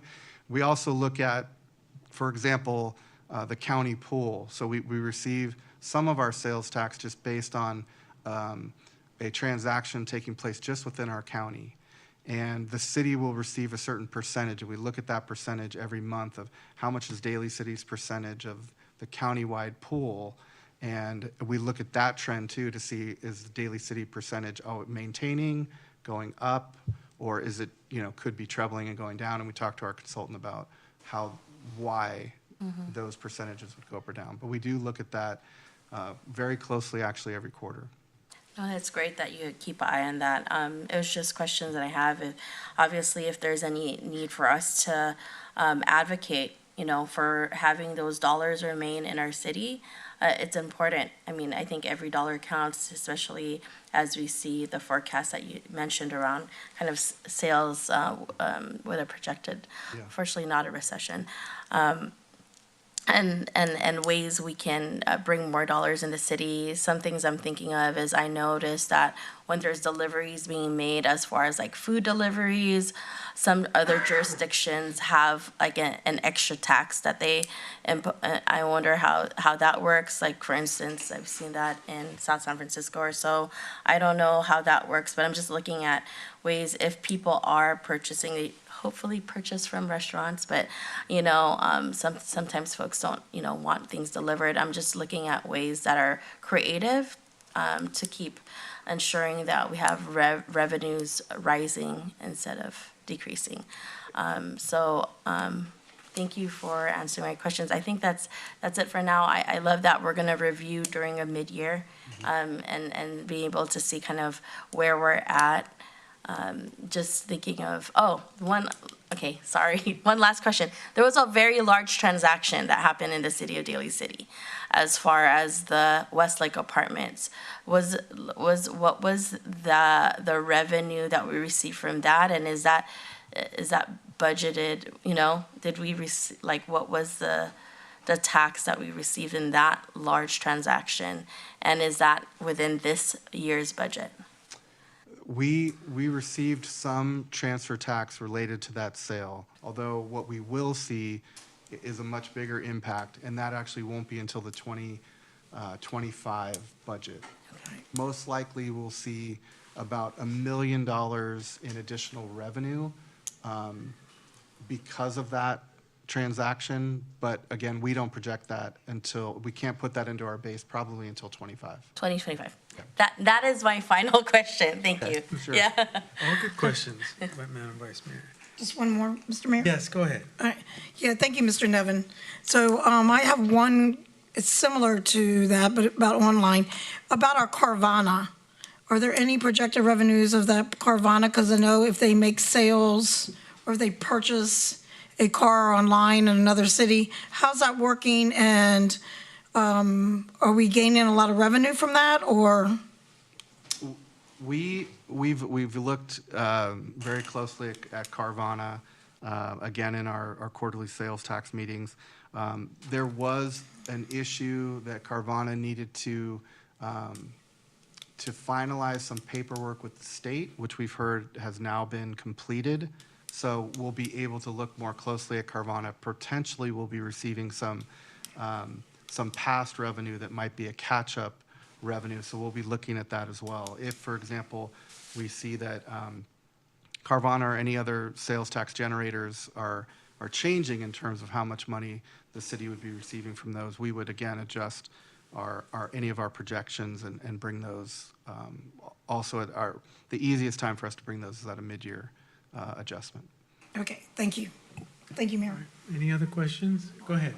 In regards to this, we do have one outstanding labor negotiations, and thankfully we got through many of them. Would we do an adjustment within our city council meeting, or how would that work? I just want to make sure that process-wise, we are able to support the last negotiations. So what we've done is, in anticipation of coming to an agreement with the last bargaining unit, we have put in some funds into the fiscal year 2024 budget. We're assuming basically that there's the same level of salary increase for the final bargaining unit that has been for all the other bargaining units that have already settled. If at that time that we are coming to council for that MOU to be ratified, we will, and if there are any additional costs above those costs that I just mentioned, like the average COLA, for example, then we will bring any adjustments at the time of that MOU adoption, instead of actually, a mid-year or other time. We'll bring any dollar adjustments at the exact time we ask you for the MOU adoption. Thank you for that clarification. I know we have one more left, and so I just wanted to understand the process in that. Thank you. All right, any other questions? No? All right, thank you. You can move on to the next one. Thank you. I'll introduce Director Cosgrove to talk about the water and sanitation capital improvement projects. Sounds good. All right, thank you, Director Nevin. Thank you, Honorable Mayor, Vice Mayor, members of the City Council. Before you tonight, as part of the budget presentation of the capital programs for your water and sanitation enterprise funds. I'm going to start with this page, which is the water projects for this coming fiscal year. And staff is proposing a budget of a little over $8 million for the water fund projects. And I just wanted to highlight that over half of this program is encompassed in a couple of major projects that are currently in design. And we are anticipating to be ready for construction next fiscal year. Those two projects are the Citrus Pump Station Generator. That's a new emergency generator for that station, which is located at the city's corporation yard at Citrus and Niantic at $3 million. The other major project, the Reservoir 5B structural rehabilitation project at approximately $2 million. And Reservoir 5B is our largest reservoir and is located on Margate, which is just off of Gellert. Other significant projects in the water fund capital program is the replacement of an emergency generator at the Point Pacific pump station at approximately $500,000. Additional funding for the new well at Margate project at $500,000, and then some water main improvements, water main distribution system improvements, which are based on the recently completed master plan for the water distribution system at approximately $500,000. most of the rest of the projects on there are smaller type projects to do things like replace a pump or a motor at a pump station, or replace valves or security fences or roofs at a facility, or tanks at various water facilities. So with that, I'll move on to the sanitation projects for the next fiscal year. This slide. And staff is proposing a budget for the sanitation projects of a little over $2 million for this upcoming fiscal year. A significant portion of these projects take place at the wastewater treatment facility. And you'll see projects like the supervisory control and data acquisition system upgrades, that's the SCADA system upgrades, plant process improvements at the treatment facility, structural improvements at the different, concrete structures at the treatment plant. The air scrubbers there, some work to the air scrubbers, and then miscellaneous electrical and instrumentation upgrades at the treatment plant. And other projects in the sanitation program are replacement and rehabilitation of the sewer lift stations and sewer mains, which is the sanitary sewer system that's under the streets in the district areas. And the next slide after that is the 5-year CIP expenditure forecast for the sanitation and water fund. And what you will see for those for the 5 years, there are significant multi-million-dollar projects are in that 5-year program. And some of those projects that are quite significant include the Vistagram project, which I know we've talked about many times before, but some of the construction funding is in that. A trunk main sewer replacement that goes under I-280. The replacement of the Citrus pump station itself, which is a critical drinking water facility, and a replacement of Vale Well, along with many other projects in that 5 years. And thank you. That concludes my water and sanitation fund. Thank you. Great. Now I'd like to introduce Director Chu. Excuse me, I'd like to introduce Director Chu to talk about general capital projects as well. Thank you. Good evening. Evening. I'll start with the general capital projects. The first slide is the fiscal year 2024 funding sources. And this slide just kind of outlines the various funding sources that we use to help fund our capital improvement projects. The first one is the general CIP fund. And because this general fund, that is the most flexible funding source, and it can be used on any type of projects. The next one is grant and developer contribution type projects. This one is grant specific. So if we get a grant, it's usually for a specific purpose. There's definitely limitations on that. Parkland dedication fee, this is a developer fee, and that fund is used for our park facilities. The next three are basically for transportation type projects. Measure A, it's a half-cent sales tax. Measure M is the $10 vehicle registration fee. And then the more recent Measure W is also a half-cent sales tax. And Measure A and Measure W, those are transportation road maintenance type projects. Measure M is for traffic congestion as well as water quality. Public facility fees, that's a developer impact fee. SB1, that's the state transportation. It's also for road maintenance and rehabilitation. And then the solid waste franchise fee. This is the portion of the garbage rates that is dedicated to Muscle Rock for the Muscle Rock landfill.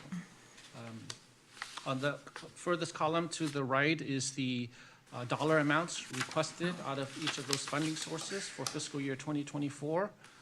The total is a little bit less than $16.5 million. Next slide shows the 5-year CIP expenditure forecast. Keep in mind what's being proposed for adoption is just the 1-year fiscal year 2024. With that being said, we try to plan out accordingly into future years just so we can see what's coming down the road and be able to prepare for those future funding needs. It's pretty consistent across the 5-year. There is a jump in 2024. Most of that is mostly due to Muscle Rock. We'll have more discussion about Muscle Rock, and we've had some already in regards to the need there. Going into the different, next slide, which is the project categories. We typically spend out of 4 categories.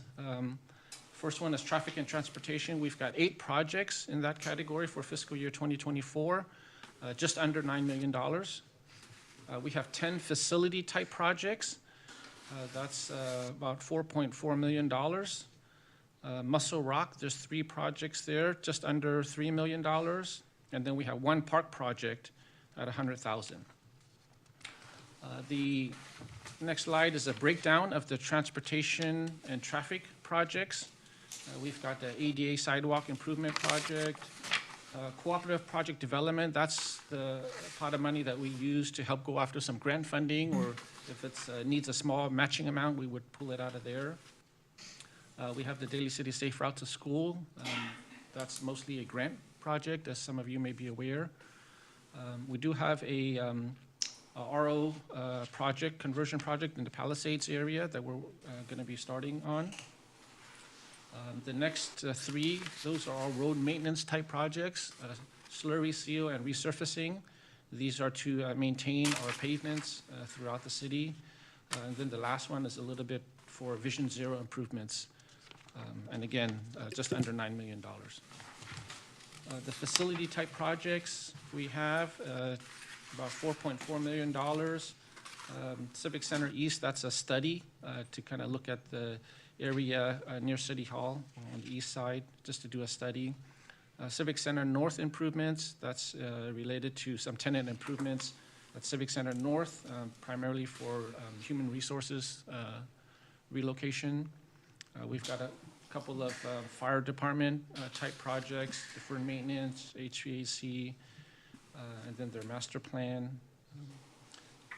Mission Street, the transit hub for the bus shelter. Many of you may know that's kind of in need of some refreshing and painting, and so we're going to be doing that. And the rest are just some maintenance type projects, roof repairs. Last one is the Westlake Park Master Plan study, just to look at some options for that facility there. Muscle Rock, as I mentioned, there's 3 projects there, just under $3 million. These are all maintenance type and monitoring type projects. There is a large one there for the waste mitigation that has been discussed, and more discussion will come as we continue to do further analysis and evaluation. And then the parks, the Palisades Park project, that's that 1 project for $100,000 for some fencing repair. So that's it for the general projects. If there's any questions in general for capital, Director Cosgrove is here. Mr. Chu, any questions? No? So thank you very much. This is very informative. Looking forward to our next discussion. That'll be on June 4th. Thank you. Thank you. Yes, Mr. Mayor, I have a few questions of Mr. Nevin, Mr. Chu, or Mr. Cosgrove. You can answer, if possible, please. First of all, to Mr. Nevin, I appreciate all the work that staff has put in your coordination. The question I have is, we are presented with a prediction as to what the structural deficit might be for the next couple of years, with the request to go to a 1-year budget so that we can get a better handle as to additional resources that's coming in. But I'm confused because I see from wastewater and public works, we're extending, it shows an amount requested all the way up to a year of 2028, which is confusing to me because I would like to see what these funds look like with these in mind. Does that make sense? In other words, what the general fund looks like in the year of, say, 2026, where under the 5-year CIP expenditure forecast, okay, well, what's our budget looking like that? You know, I don't see that here, so I'm having trouble following along. I can only go by fiscal year 2024. So, which brings me to sanitation and water. 2024, they're requesting $56 million, 442. 56 million point four. But yet, I see the projects requested for sanitation and water comes out to 16 million point four. Well, I don't know why the discrepancy, and that's a big discrepancy in the number. And I'm seeing a lot of expenditures here, but in the case of the enterprise fund, I don't see anything that tells me how much is in the enterprise fund. I know it can only be used, it cannot be put in the general fund, but I don't see anything as to what's in the enterprise fund and what sort of resources and revenue that is coming into that fund. All I'm seeing is expenditures. Well, help us out here and tell us, well, the enterprise fund, for instance, has $80 million in it, but these are the estimated projects. I think this would be just good enough information to know, and I don't see that here. Then on the traffic and transportation projects, thank you, Mr. Chu, for that. And the CIP, 5-year CIP expenditure forecast, and there was one of the facilities projects, 2024. Well, all of these add up, but I assume that is coming from the general fund. But in hearing tonight, I've learned of a fund, Fund 33, Franchise Fund, Measure A, Measure W. Well, can we find out what's in these funds rather than this is where we're going to take it out from? I think that would help tremendously to help us understand and to help us make a decision. You folks are the experts. I have no doubt about that, but I'd like to know of all the different funds, what's in the funds, and how we would like to move forward later on in the future in the use of these funds, like the tax that was recently passed, was it Measure Q? I don't even see that here. And I'd just like to know every fund that's out there and what's in those funds and how we're allocating those funds. That's all, it's just a comment. Yeah, I don't need an answer right now, but, you know, it's a concern. May I provide a general answer to this? That'll be Okay, great, Mr. Nevin. I Thank you. completely understand your question and all of your thoughts regarding that. Typically, what occurs every budget cycle is that on the operating side, so the general fund budget, but all the other budgets in the water fund, the sanitation fund, and all the other city funds, not just the general fund.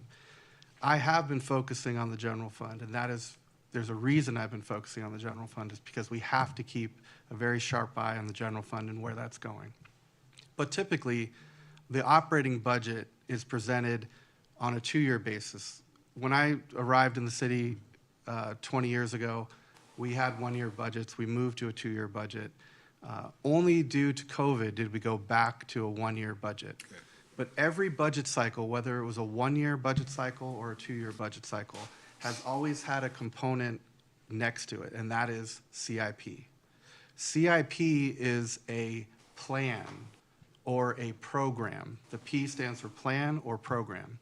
And that typically is a long-term type of document. Typically, okay, in the past, 15, 20 years ago, I remember seeing a 10-year CIP projection, and that would be a rolling CIP projection. In general, you can't really accomplish every CIP that's budgeted in every single fiscal year. There is a lot of rollover to the capital budget. So that occurs every year. But typically, you will see a long-term view of CIP. So I understand what you're saying in Okay. terms of, I can see a longer view of CIP. Why aren't you showing us a longer view of the operating budget? And in the past couple years, I have been showing you in terms of budget presentations, budget study sessions, and things like that, when we focus on the forecast for the general fund. That gives us that structural deficit that you were talking about. And that is something that we're going to have to address. If our revenues are not going to catch up with our expenditures, then we need to figure out what are the measures we're going to take to address that structural deficit. For fiscal year 24, and what I focused on this evening, is what were the budget deficit strategies of how we can budget a $6.2 million deficit and not a deficit that's much higher. So we had to utilize, as you saw, about 10 strategies to get us to where we were in terms of the budget that we're requesting that will be in front of you on June 12th. As an attachment, though, for that will be a attachment that will include not just general fund, but all the other funds in the city as well.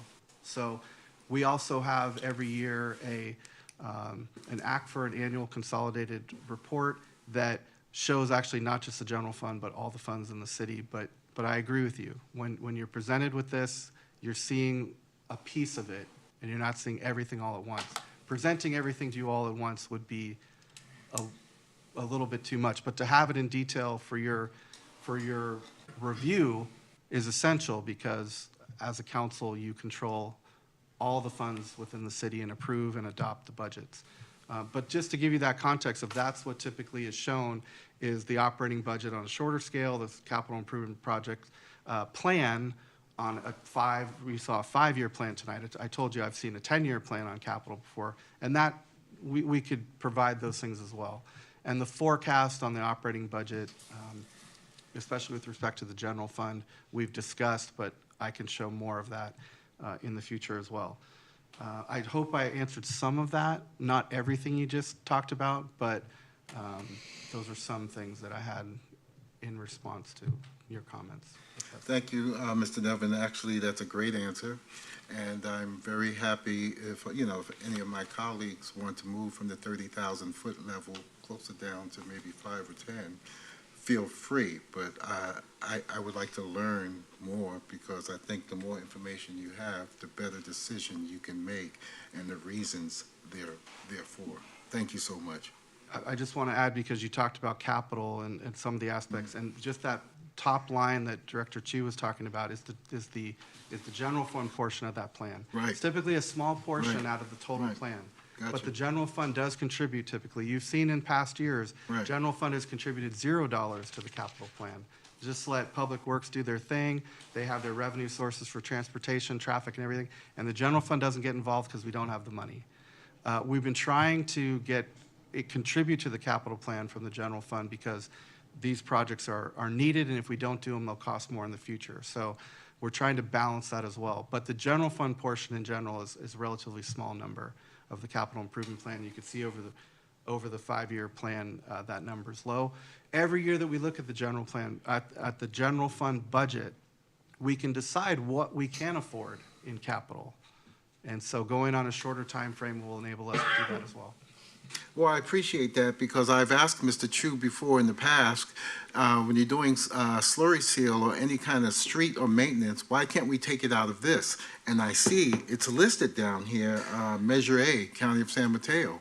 Right. And I know these funds exist, but I'm happy to see that Mr. Chu is actually taking advantage and taking the money out of the appropriate place. Yeah, typically our general fund is the last fund, because it's Okay. the most flexible fund. Okay. And so we try to deplete all of the other funds first. That's excellent. Thank you, Mr. Chu.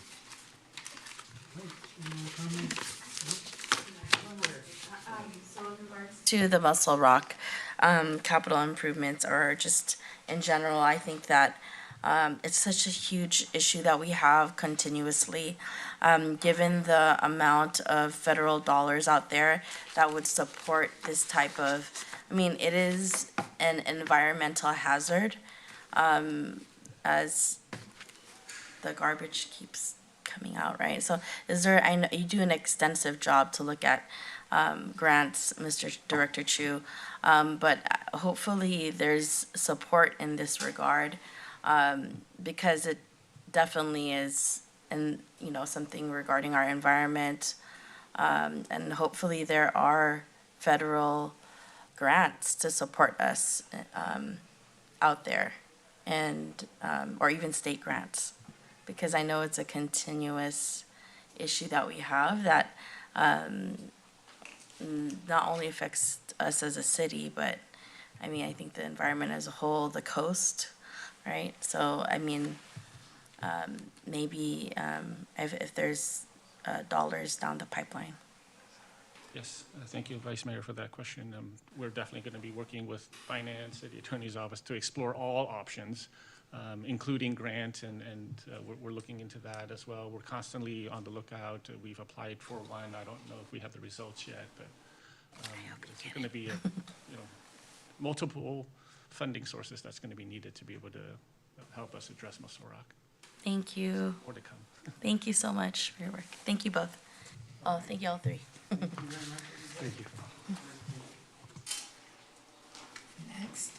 Let's go on to item number 15, which is the 23-2031 review of the draft housing element.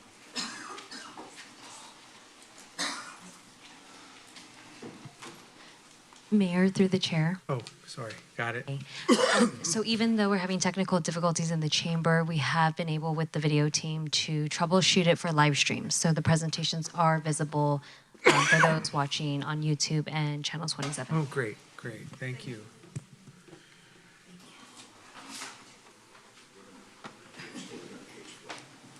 Thank you.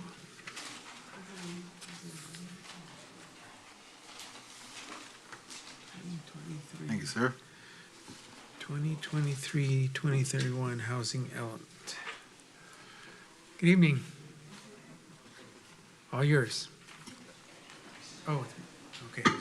You are.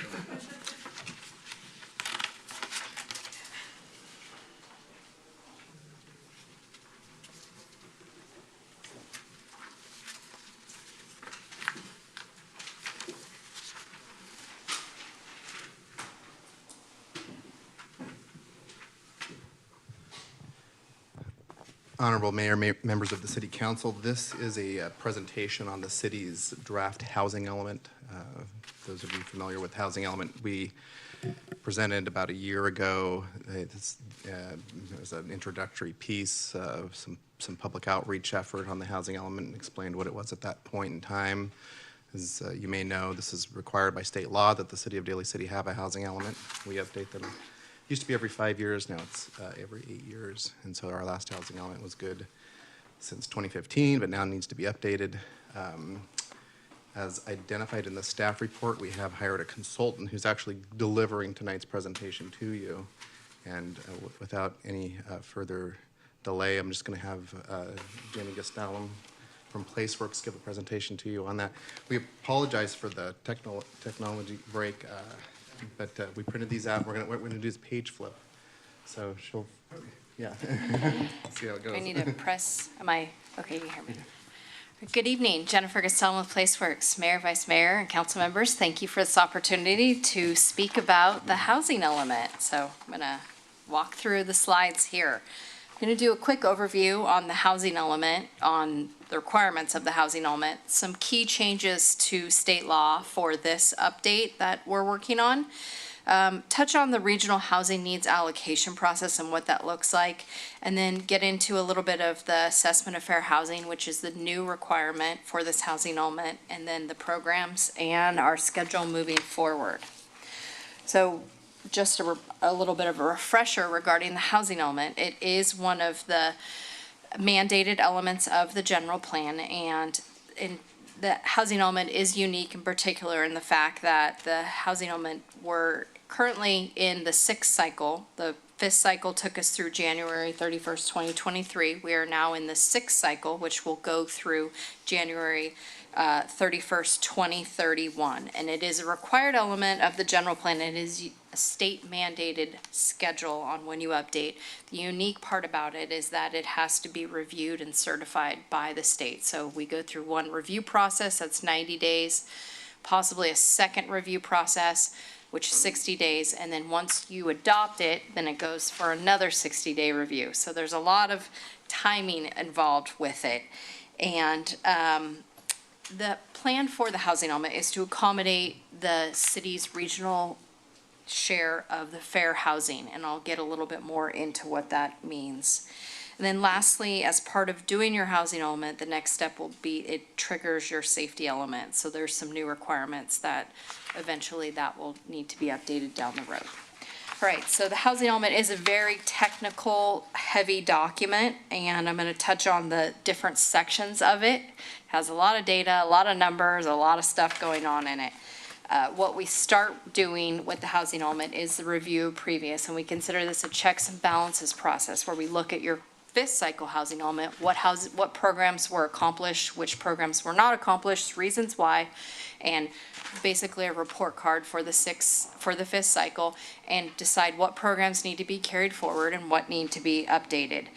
The needs assessment is the very technical data-driven, which talks about the demographics of the community and updating all those numbers. The new section to this housing element is the assessment of fair housing. And this is in response to AB 686. This identifies fair housing issues, and there's a number of new programs. There's a whole slew of new maps that are included, as well as additional analysis of fair housing issues and a number of programs to address what fair housing programs and policies will be carried forward over this next 8-year period.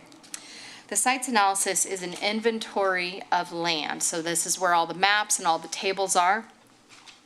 And this includes all of the land that's either vacant, underutilized, where there is room for more potential, or there is projects planned. And it's important to note that the job of the city is to identify land at varying densities to accommodate the regional housing needs allocation. The city is not in the business of building housing. You're in the business of identifying land and helping and ensuring that programs are there to facilitate the development, ensure that development can occur, and that you can help facilitate that over the next 8-year period.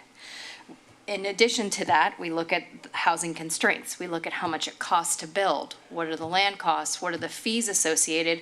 What are the timing? These are the things that the city has control over, the timing of making sure that things can move quickly through the process to actually help facilitate development.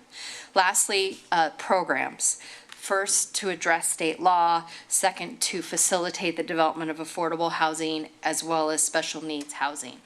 Those programs will be reported on to the state on an annual basis. So every year, staff will come back to you with an annual progress report. They're due April 1st of every year.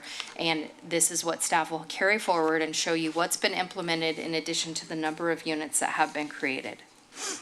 There are a number of new state laws. I'm sure you've seen all the legislation over this over the last few years, but some of them are things that will need to be cleaned up in the housing element, and some of them are just new things that can help facilitate development, including SB 9, which is, this is kind of called the duplex or subdividing of existing lots to help facilitate more development, making it easier for owners who have larger lots to facilitate the development of a second unit on their lot. It's just one tool in the whole toolbox of being able to facilitate more development.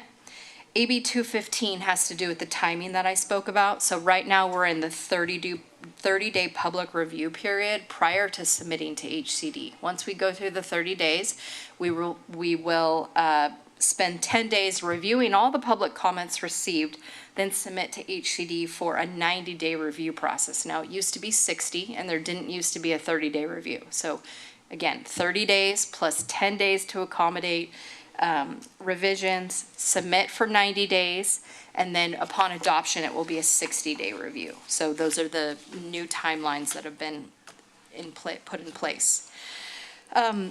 AB 1398 has to do with rezoning timeframe.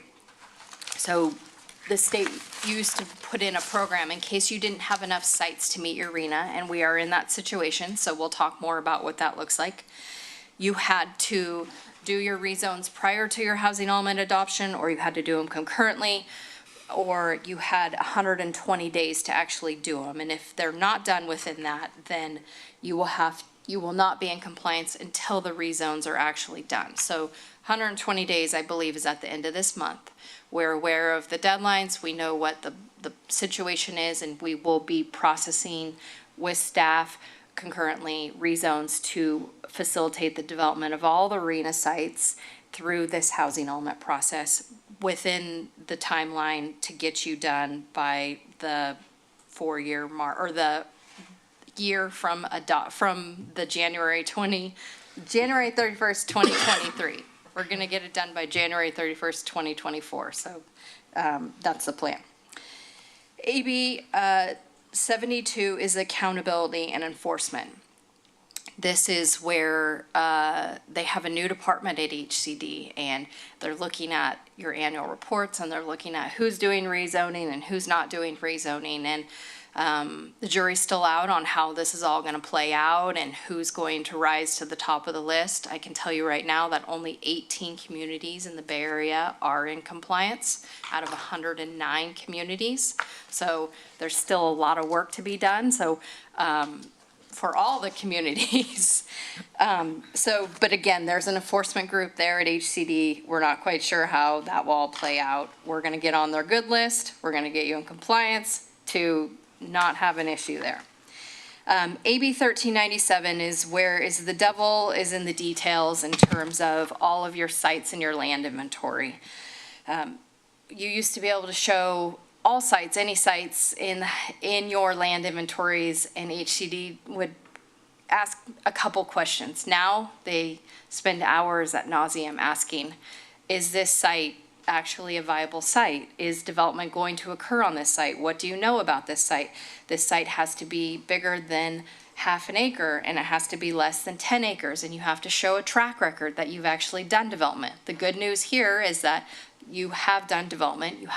You've done development on sites that we consider underutilized, and you've done very dense development. So we have a very good story to tell here, as you can tell in the housing element. But these are the things, and they come back at you in terms of projects, and they want to know if you're including an actual project and not land, what's the timing of that project. So those are why there is so much detail in the document right now, and I can tell you that HCD likes to have the last word. So when we do submit to the state, they will still ask us 101 questions about the sites, and we'll have to add in more information. That's kind of just how this goes.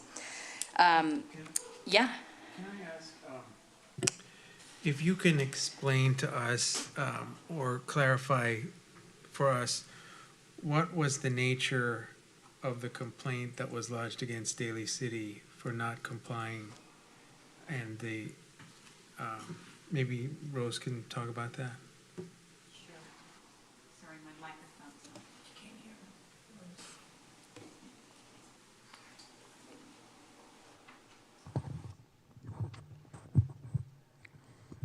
Can you hear me? Yeah. Thank you. So we did receive a complaint. The complaint was filed by the EMBs. It's an advocacy group that pretty much went out and sued a bunch of cities, and it is ongoing. Basically, the complaint is that we did not file our housing element within the time frame. Us and a numerous number of cities. It was about 28, I About believe. 28, it's my understanding. And actually, there were even cities who did file their housing elements, and they did get sued as well, because they also take the position that the housing element cannot get certified as in the current form. Currently, as we stand right now, I am in contact with them. There is probably not going to have a lawsuit that is pursued. We probably will be proceeding, and they are working with us to basically have our housing element filed and certified with the state. So I have essentially just told the complaint pending this housing element being filed. Okay. Okay, jumping back in here. Last law I'll go over real quick is SB 166, and this is no net loss. And this will make sense to you when we look at the sites and the land inventory. We want to make sure that we're planning for more than enough sites than what your RENA number is. And this is beneficial because things fall off, other things might come up. You want to approve a project that doesn't quite meet the number of units we have identified. We want to make sure that you have enough flexibility, so what we consider a buffer. And if you didn't have a buffer and something got approved and it was for 50 units, and we said in your RENA land inventory that this site would accommodate 100 units, then you're 50 units short, and then you would have to find another site within 180 days to rezone it. So again, we're trying to identify more than enough sites to give you that buffer for the next 8-year period. Okay, jumping into the regional housing needs allocation process. So the state comes up with a growth projection number every 8 years. That number from the state is then allocated out to the councils of governments. ABAG received a little over 400,000 units. Again, this is identifying land and sites available at varying densities to accommodate growth over this next 8-year period. This laid out for Daly City is 4,883 units. And with the next slide, what that looks like is broken down by 4 income categories, but when we look at the very low and low income category, we're looking at a multifamily high density product. So we consider that one category. Your moderate income is a medium, an attached house, duplexes, dense type of product as well, but not as dense. And then above moderate is anything that is market rate, that isn't affordable, that, single family, anything that doesn't have any sort of affordability covenant on it. So the first thing I mentioned was that we look at your project capacity first, and we look at what projects you have in the pipeline that will come to fruition, or the best guess of staff will come to fruition over this next 8-year period. So we're able to count 3,092 units at these varying densities based on projects that you have in the works. Then the next category is your vacant sites. So we look at all the sites where it's currently zoned properly at the varying densities to accommodate at these income levels. The state equates density with affordability. It's important to, density means affordability in their minds. Whether it is or not, they feel the denser the product, the more affordable it could be.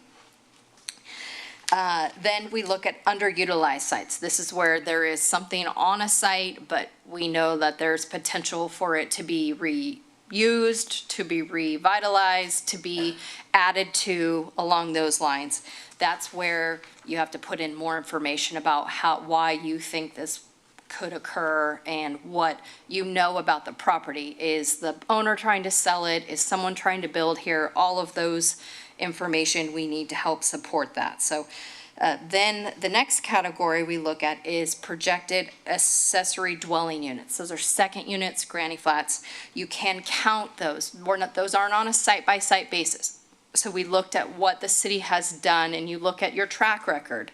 You go back to the track record for the last 5 years or so, and we're able to say that based on building permits received, you do a large number of ADUs. And so we're able to accommodate 530. So again, we're projecting out those that they're going to come to fruition. A lot of the programs associated with this will be to monitor that, and if that's happening or not, and making sure that your land and ADUs are getting built to accommodate all those numbers. So that gives us. Tell me what is the definition of a unit? A separate entrance, kitchen of some sort, and a separate bathroom. That is a unit. Okay. Separate. Kitchen, bathroom are the key there. All right, thank you. So that gets us to almost 4,000, 3,979 capacity. So as you can see in the red, we're in a shortfall situation here. This means that there is not enough of the lower, moderate, there is enough sites in the above moderate, so of the market rate, you have enough sites to accommodate your arena. What we don't have enough sites are your very high dense and your medium density. So, first map here is just strictly based on projects and actual sites available. So it's all color coded, which I know it gets a little crazy, but HCD is very specific that we have to, this is new to this round as well. Used to just be able to put up a map and say this is the arena. Now they want it color coded by what income levels it can accommodate. So that's what that map looks like. The next page is the pipeline projects. So this is where I said we have to include a lot of information. So this number was fed into there. You have a lot of development occurring, a lot of things coming to fruition, which HCD is really likes to see. There's good support for all of these projects moving forward. So that is analysis that will be included in the housing element. So on all these projects that are listed that, on this pipeline project, are we assured that they're all moving forward? Well, a lot of these are already under construction or in the process of being entitled. Yeah. Yeah, for example, the Ceremony Del Rey project will be coming before you not too far from now. And there's enough information to include them on the pipeline projects at this point. Yeah. Okay. So we're pretty much assured that they're all, those that haven't been are going to be? Yes. Okay. All right, thank you. And if something happens, as I mentioned, and things fall off, that's why we're making sure that we have a surplus. We have a larger number of units to accommodate if things are not coming to fruition as planned. We set forth the plan, sometimes things happen. Sure. So, okay, so as we talked about, there needs to be some rezones to meet this shortfall that we're talking about of a little over 800 units. The Seton Hospital site is going to be rezoned to R3 and allowing exclusive residential at a minimum of 20 units an acre. And then changes to the land use designation on site 15 from residential from a medium low to a residential high. And then changes to the planned development site on sites 7 and 8 are commercial office, changing those to residential. And you can see Question.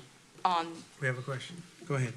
Thank you. I know these are proposed rezone, but what I hear you saying is obviously there needs to be more accommodation to having more like housing units on as far as zoning. My question is, you said Seton Hospital. The current land use right now is hospital, and you're saying that there's a proposed general plan designation, and I think you're going into that. I'm just concerned when I hear that the current zoning designation for our community hospital is at hospital, and I know we need more housing, but that just I need to understand what that means when it's changed to RH, because we specifically had designated or reiterated the hospital zoning to protect Seton Hospital. And as it is a community amenity that many of our community members use, as well as surrounding jurisdictions from Colma to Pacifica and even the outskirts of San Francisco. I know this is proposed, I just need to understand what it means when it says general plan designation proposed R-H. So to be clear, it's only a portion of the hospital property that would be changed from the hospital designation. All of the portions of the property that hold the hospital and the medical office buildings would remain designated hospital. The actual reason this is even a concept is that the hospital has come to the city of Daly City with a concept of developing a property they own on Southgate, and that's part of the rezoning, as well as several properties on the Seton 1900 Sullivan site. But but none of those are, nothing that's proposed for redesignation or rezoning has an existing hospital or medical office. Okay, so I guess in the rezoning of this, I want to be able to be very distinctive when we do carve out the zoning where Seton Hospital, as far as where the medical facility is, that is intact. I think that's something very important to me to move forward. I understand we need more housing. I'm a proponent for housing. I mean, we've been given a huge amount of arena number that we need to reach. It just triggers me when I see that the hospital zoning is going to be changed. But I really want specificity to ensure that the medical offices remain as hospital zoning. Absolutely. That specifically. None of the parcels that have a hospital or medical offices will be included in the zoning. Thank you very much. Mayor? There's an Yes. attachment. There's- C. It shows an outline of the parcels, and the staff is being very specific that it would be the parcels that are highlighted and not the entire site. Okay. I have a quick question. Yeah, given that, I agree with the vice mayor totally, and thank you for pointing that out. Also, where it says the 1500 Southgate, also, those are offices where doctors have their offices. Is they're going to make sure, we have to make sure, I believe, because I know that using the hospital is one thing, but the community people that are underserved in this community, that's their only doctor. A lot of doctors have already left. They've left our community, and they only have very few access or offices. Now, these doctors are not going to have offices. It's going to close down on 1500 Southgate. Dr. Wong is one of them. Dr. Wong has been in our community for numerous years. Dr. Perez. Through the mayor, it may be appropriate to have HMC discuss their plans for that property with you. They are making a pre-application to the city to develop that as housing. The city staff has therefore included that in the housing element. It's an idea of theirs. So a decision's being made by the hospital to do that. Yeah. And we are going to use it in our housing element, of course, if it's can. Yeah, well, because I as well support housing. We know we have to meet our arena numbers, and we are densely populated, as you know. And then when they say that the lowest amount for low income is in the highest density, that's like treating people like if you have a lower income, we're going to put you in a little box, you know. But if you have more money, you get a bigger place. I see that's an inequity. You know what I mean? Because the average person, if they make, you know, like average money or 2 or 3 working to try to make it here in Daly City, it's expensive in the Bay Area anyway. But I don't want someone to be treated less than and given less of quality of life, or children in a box, you know, to be treated in a little, that's where they have to live, that's where they don't have a place to play, they have no outside activities. So, I mean, I understand like everything else, of course. And then you're right. So I guess we'll be able to talk to the AHMC. Because currently. All right, well, let's not get ahead Okay. of it, because we're not here to decide if we're going to rezone Okay. the hospital side. We're just, let her continue with her presentation. Okay. And then if this does come up, I'm sure we'll have extensive conversations. So go ahead. Sure, and the next several pages show the actual portions that we're talking Yeah. about. Because again, as I mentioned, when there is actual physical buildings and sites, you have to provide more information as to what that looks like. So the 525 Serramonte, you can see that one. The 6401 Mission site, you can see what the portions of that. And then the Seton Hospital, Site 9, you can see the blue sites or pieces is what we're looking at. And that's, again, sounds like more will be coming forward with the hospital. And then lastly, 169 First Avenue, that's site 15. You can see where that is and on the maps here. So with these projects moving forward, or this capacity moving forward, we then look at what the RENA is compared to that. So the rezoning capacity based on those 5 sites that we just looked at renders us 1,110 units, which gives us a surplus of 251 units. So that's the area, the realm where we want to be. And again, we have to take this to the state, and the state has to weigh in, and we have to continue to build the case that all these sites are viable. So we start large with the circumference of let's include as many as possible in the case that something might come off.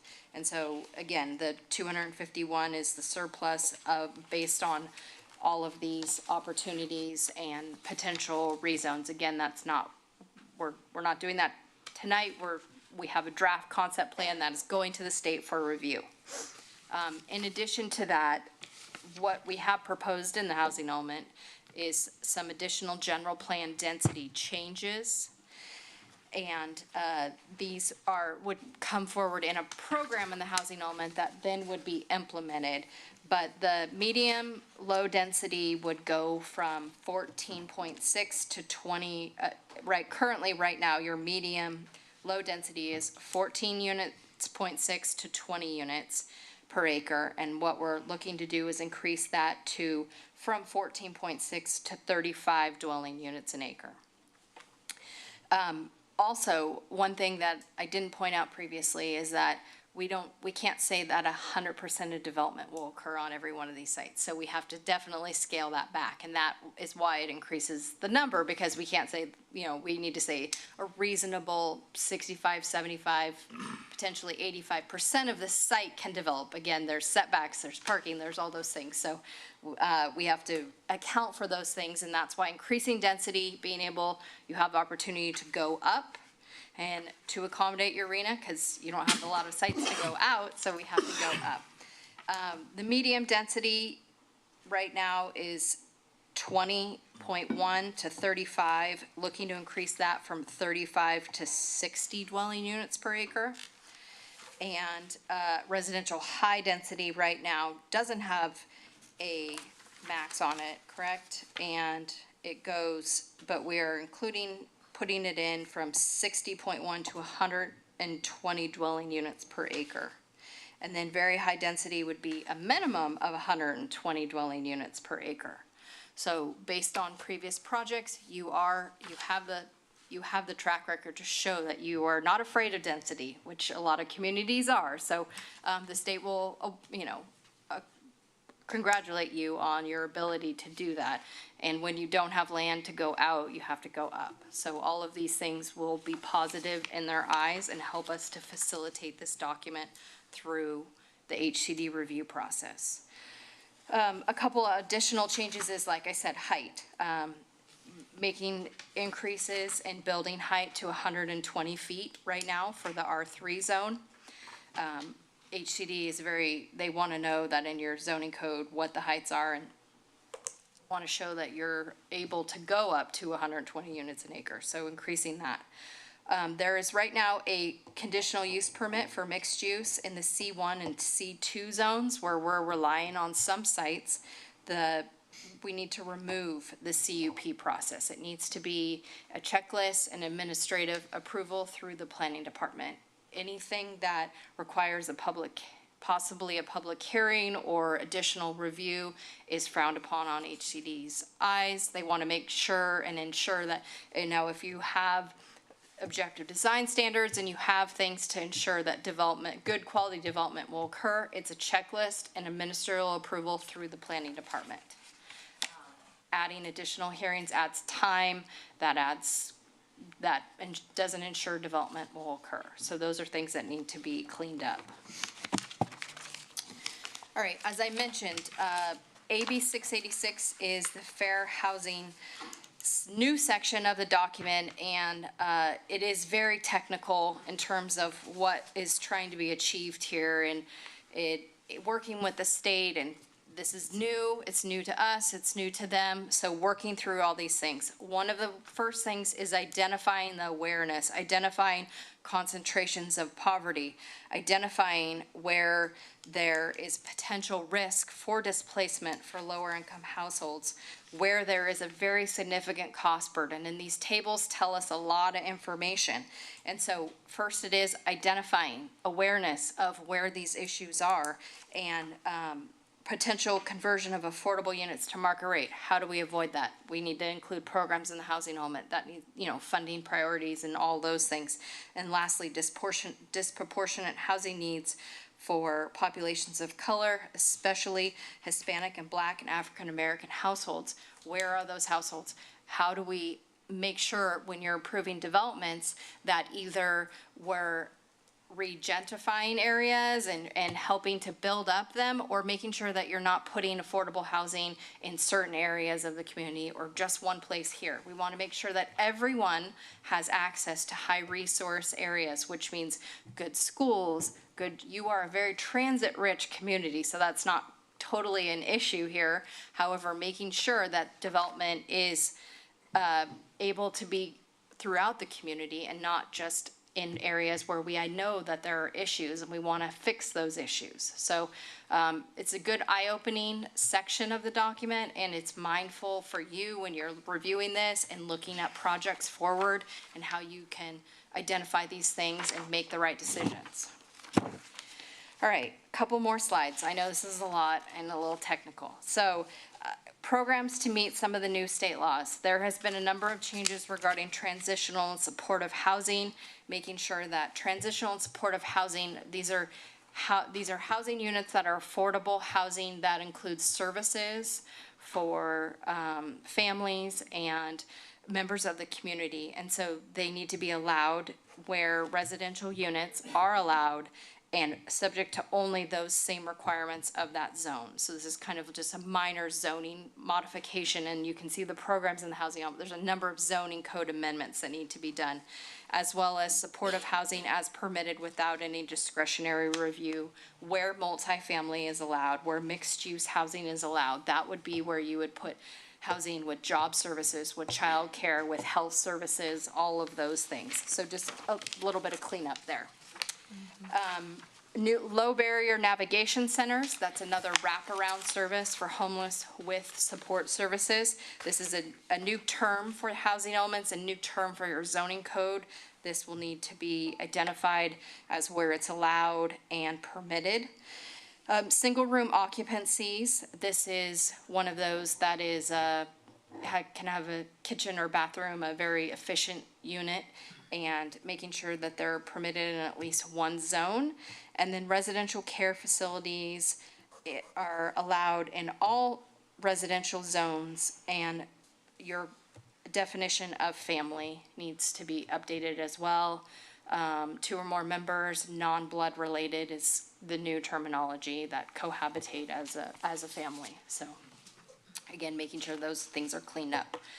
And then the laundry list of programs to assist with affordable housing development. Again, this is within what is within your purview of being able to encourage ADUs and work with developers to help facilitate development on some specific sites, helping support developers with if there are financial applications or resources to help reduce the cost, potentially deferring fees, working with them to make that all work, implementing your inclusionary zoning, which is a program to help facilitate development of housing, sponsoring funding if possible, continue to administer your CDBG funds that you receive, and using public funding or publicly owned land where you have the authority to help facilitate that development again. Lastly, assist with special needs groups. Again, we want to continue the senior minor home repair, continue to refer residents to the county housing assistance program, monitor the existing at-risk, low-income housing units, working with those running those facilities and making sure that there is funding to help them continue to be able to house people and that it doesn't turn over to market rate. Okay, so as I mentioned, we're currently in the public release period of the housing element, which will take us through June 8th. And we will submit the housing element after that 10-day period, June 23rd, and that will go 90 days. So it's kind of a hurry up and wait situation. It will be with HCD. They will take the full 90 days. And we will get a letter at the end of those 90 days saying the things that we need to fix in the document.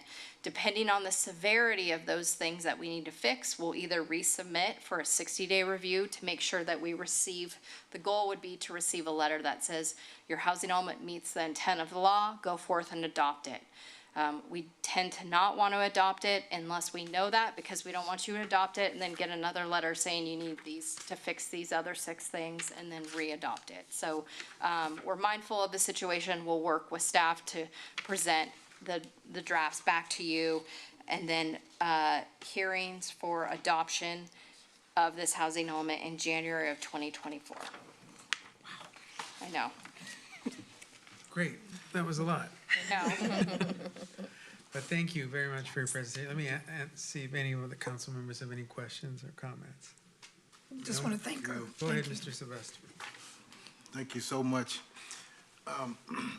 To staff, Ms. Mothershead and Mike Longhausen, I read this document and I'm just wondering, do you folks ever sleep?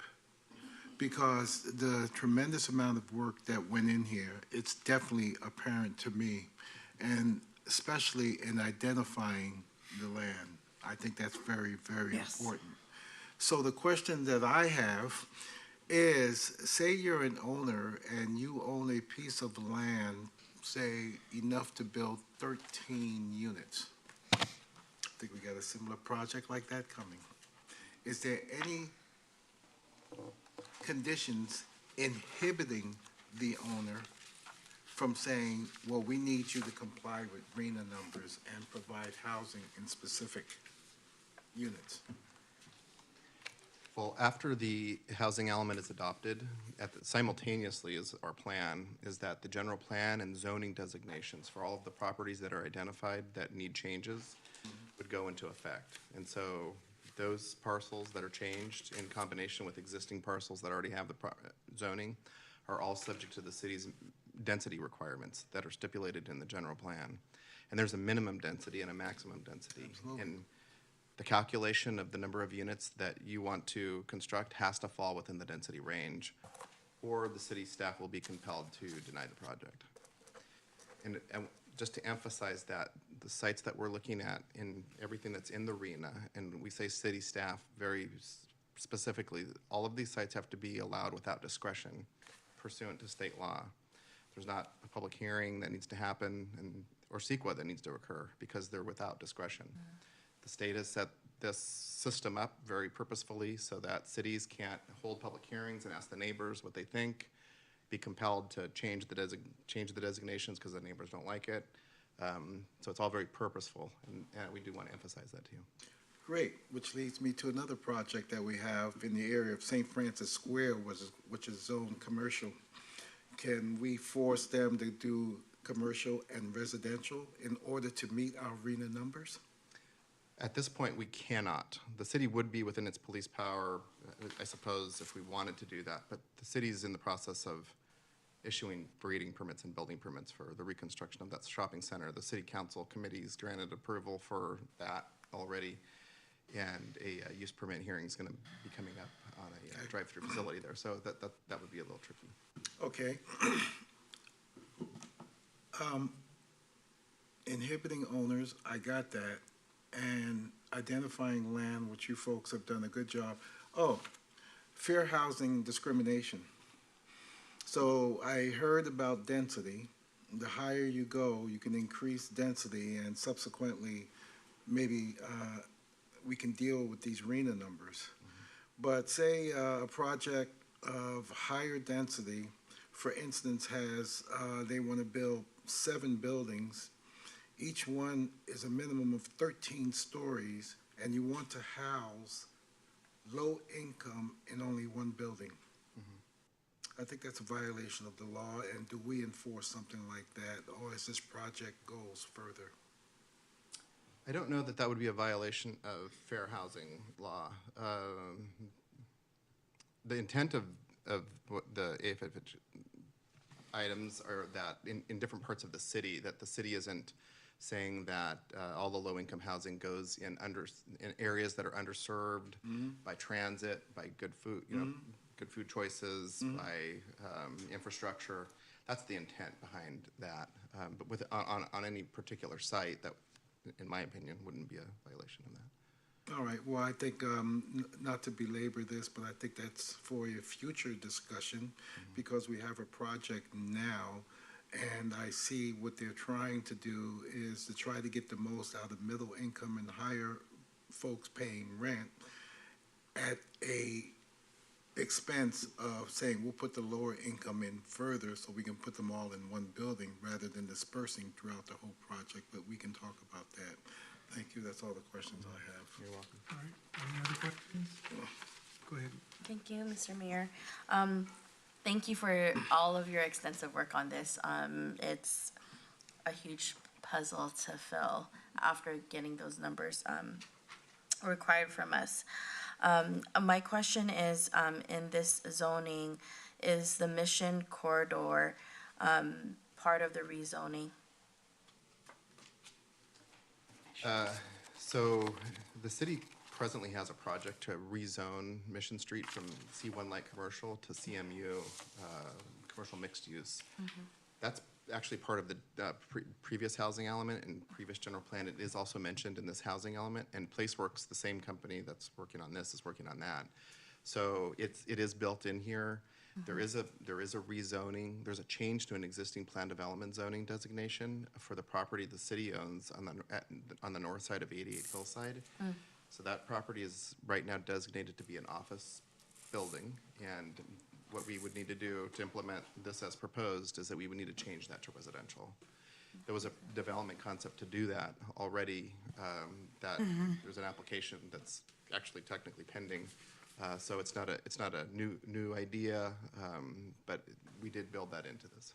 Okay, so it is included in this housing element as well, although it was a idea from the previous housing element. For the CMU, yes. Yeah, okay.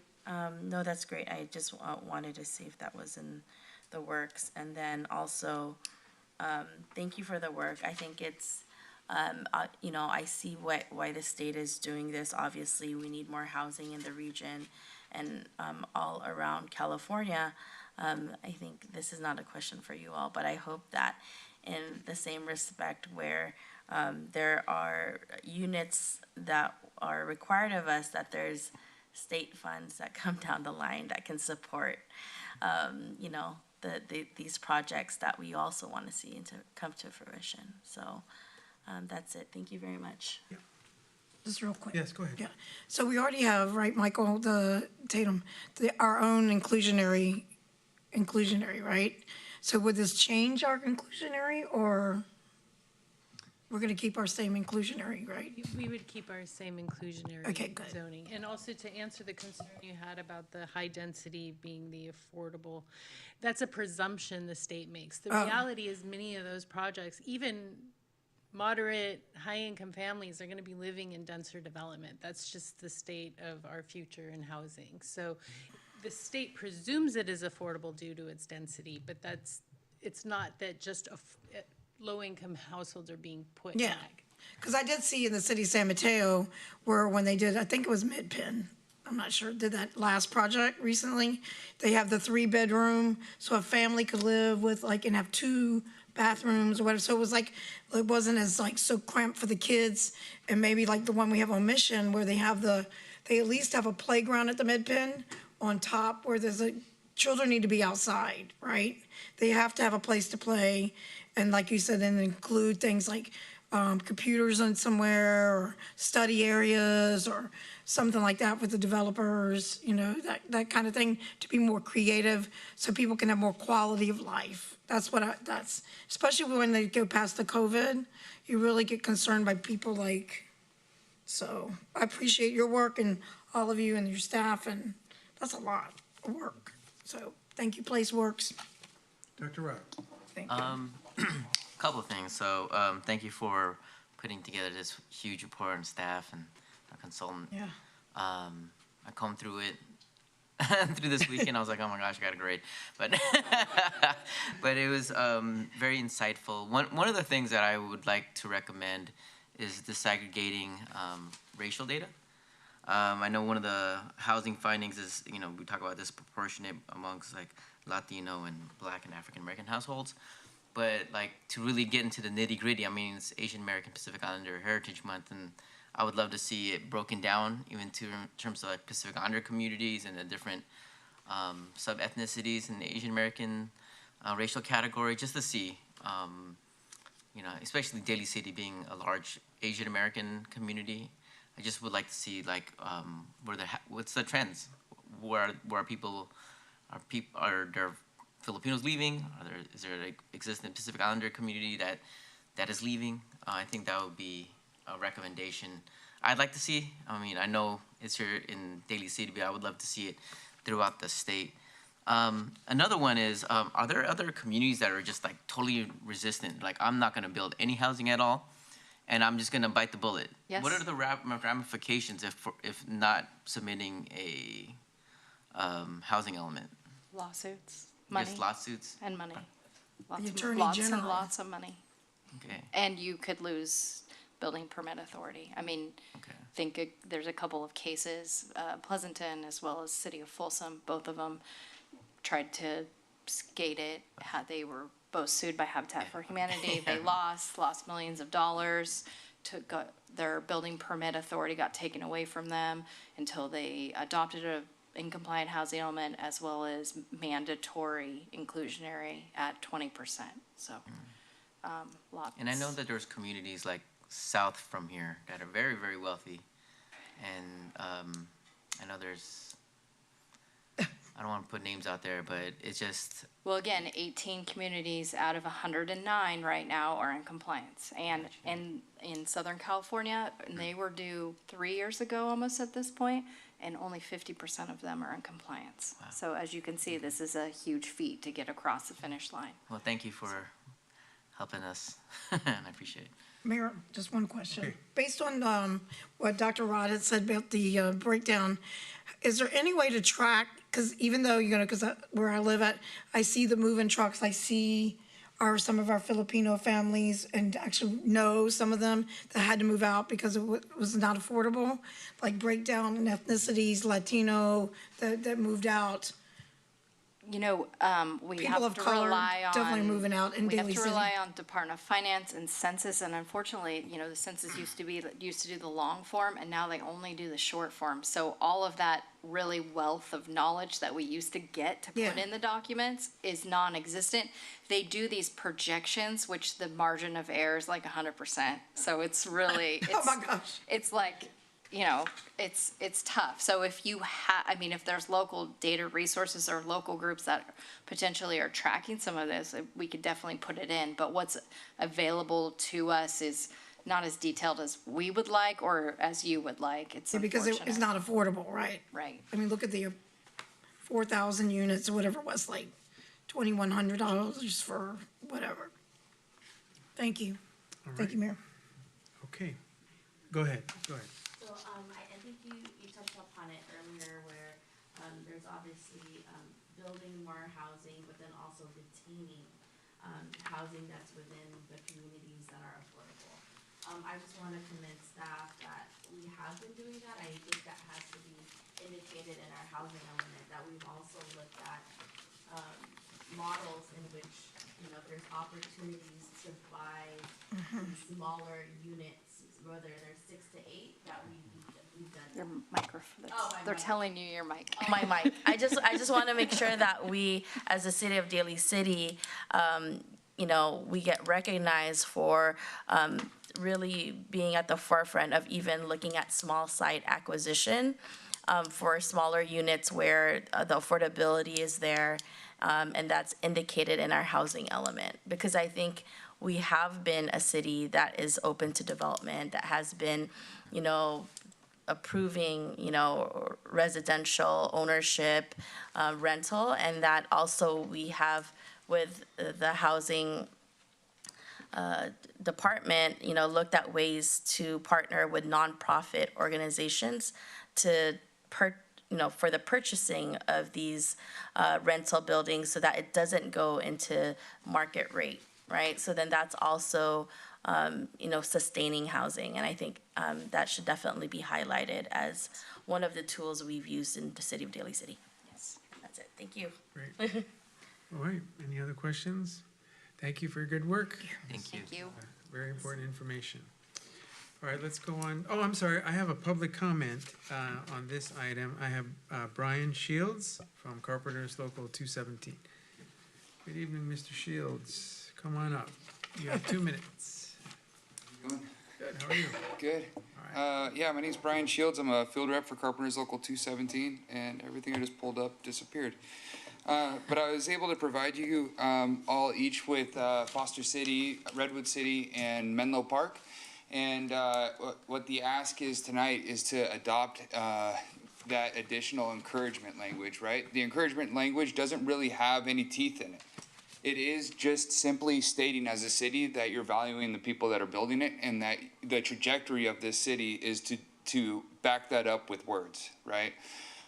It's a building block. It's a piece that moves us from a place where anybody can build, and when we say anybody can build, we really mean anybody. A lot of the issues that we run into out there are the fact that folks aren't even making enough money to be able to commute home to their homes in Modesto and Fresno and Salinas, and so they're staying here. They're sleeping in this city tonight in their cars, and that way they could show up and try to make a living the next day. Little building blocks like this start beginning to allow contractors to compete at a humanitarian level instead of just at the will of the dollar, trying to get as much product as you possibly can for as little price as possible. And the price of a 2x4 doesn't change depending on what the project is, only how much you could pay the worker, right? So that's in short what I wanted to say tonight, and my ask is that some form of encouragement language also be adopted. That is a tremendous amount of work. I've watched a lot of these housing elements all throughout San Mateo County, and it is a tremendous amount of work. I applaud you. But just as a footnote, to also have this addition of encouragement language, right? Living wage, apprenticeship, healthcare, and the like. So that's my public comment. Thank you, Mayor. Thank you, Mr. Shields. Thanks for coming. All right, let's go on to item number 16, which is the Muscle Rock Seawall Preventive Maintenance and Access Road Repair, 150 West Line Drive, Coastal Development Permit.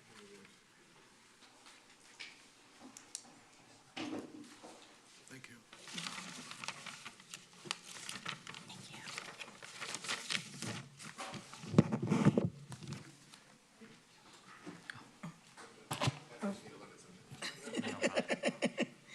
Thank you.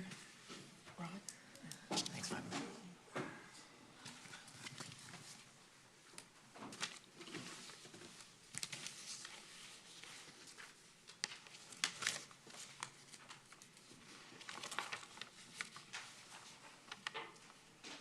Honorable Mayor, members of the City Council, this is a request by the City of Daly City to grant itself a coastal development permit for revetment work and access road repair at Muscle Rock Landfill. As the City Council is probably aware, that is a closed landfill site. It's been closed since the 1970s, but the City of Daly City has to conduct regular maintenance there from time to time, and right now we have a condition of a seawall, basically the rocks that hold the landfill in place need to receive additional maintenance, as well as an access road needs to be repaired, and the Coastal Commission requires that they issue us a coastal development permit, and we also are issuing ourselves one. There is a couple of additional conditions of approval that were missing from the staff report that need to be added, and they are in your slide deck there, related to Okay. the city of Daly City, making sure that we receive coastal commission, coastal development permit as well, which we've applied for, and that work toward getting that permit's underway. So that needs to be added, and that'll be included in the resolution when it's ultimately typed up and signed by the mayor. So if there's any questions on that, happy to answer them. Any questions? No?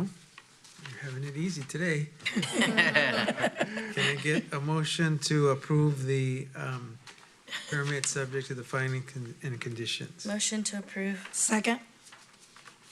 Okay, can we get a roll call, please? Ms. DiGiovanni? Aye. Dr. Rod? Aye. Ms. Manalo? Aye. Mr. Sylvester? Sylvester, aye. Mr. Buenaventura? Aye.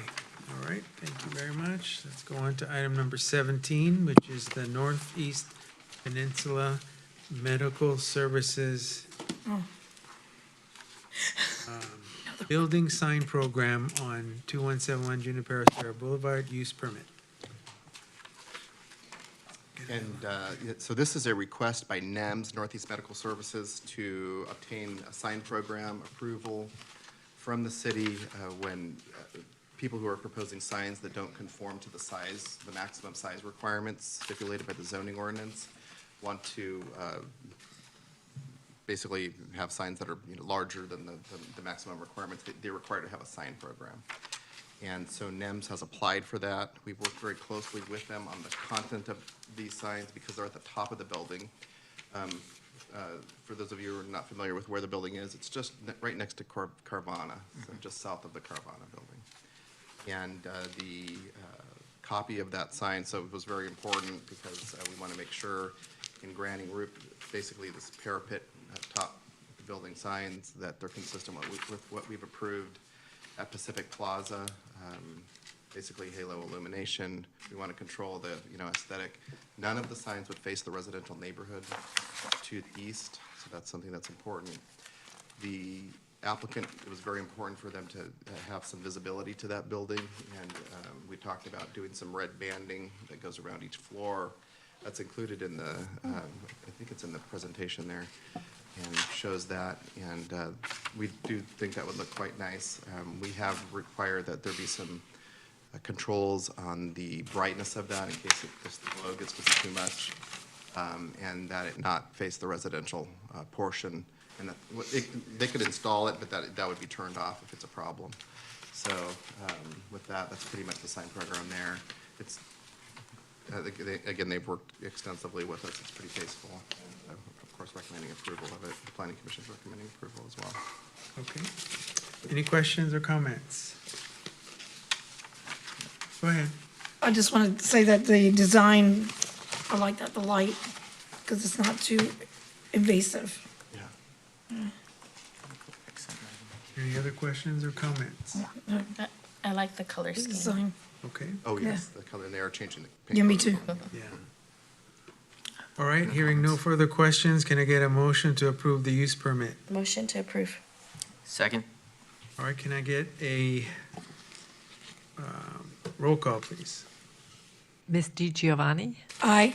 Dr. Rod? Aye. Ms. Manalo? Aye. Mr. Sylvester? Glenn Sylvester, aye. Mr. Buenaventura? Aye. All right, thank you. Let's go on to item number 18, which is the Westlake Shopping Center sign program modification. More. 251 Westlake Center use permit. Okay, so this is a similar concept. Westlake Shopping Center actually already has a sign program. This is a proposed modification to an existing sign program that's been in place for quite some time. The applicants are proposing, which is Kimco, the shopping center owner, is proposing to make modifications to the large multi-tenant sign that exists at the entrance to Westlake Shopping Center, as well as the monument sign that exists also at that location. There is so there's uniformity in the design of that sign, and they've worked again closely with us. There's also a sign that's on Lake Merced Boulevard that is a little different. There's actually already an existing sign there, and all that would be changed is that sign would now incorporate changing copy. So instead of having a static, plastic panels, it would be a LED sort of concept. We required that LED, we're recommending approval of it with a couple of requirements, and that sign on Lake Merced, as well as the large multi-tenant sign at John Daly at the project entrance, have these changing reader boards, and we required that the applicant enter into an agreement with the city so that the city gets some time for advertising community events.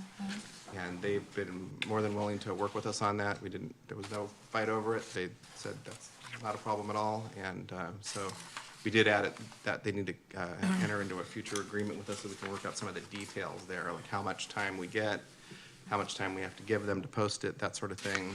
There are also other conditions about what they can advertise on those changing copy signs. They have to be products that are offered in the context that they're offered on site. So you can't just advertise Mercedes, San Francisco, it's not for sale at Westlake Shopping Center. So that would not be allowed, for example, just to use an example. So we've required that the changing LED sign, because it's adjacent to residential apartments, be dimmable. They haven't had a problem with that. And so we're recommending approval, of course, for that sign program as well. All right, any questions or comments? Go ahead, Madam Vice Mayor. Thank you, Mr. Mayor. I just want to say you're ahead of things. I think that was really wonderful to have that forethought around where city events could be placed right there, since it's central. Yeah, right. So I just wanted to commend you all for thinking of that. Thank you. Mr. Sylvester, go ahead. Thank you. You made mention about public service announcements, and we're negotiating as to how much time we get.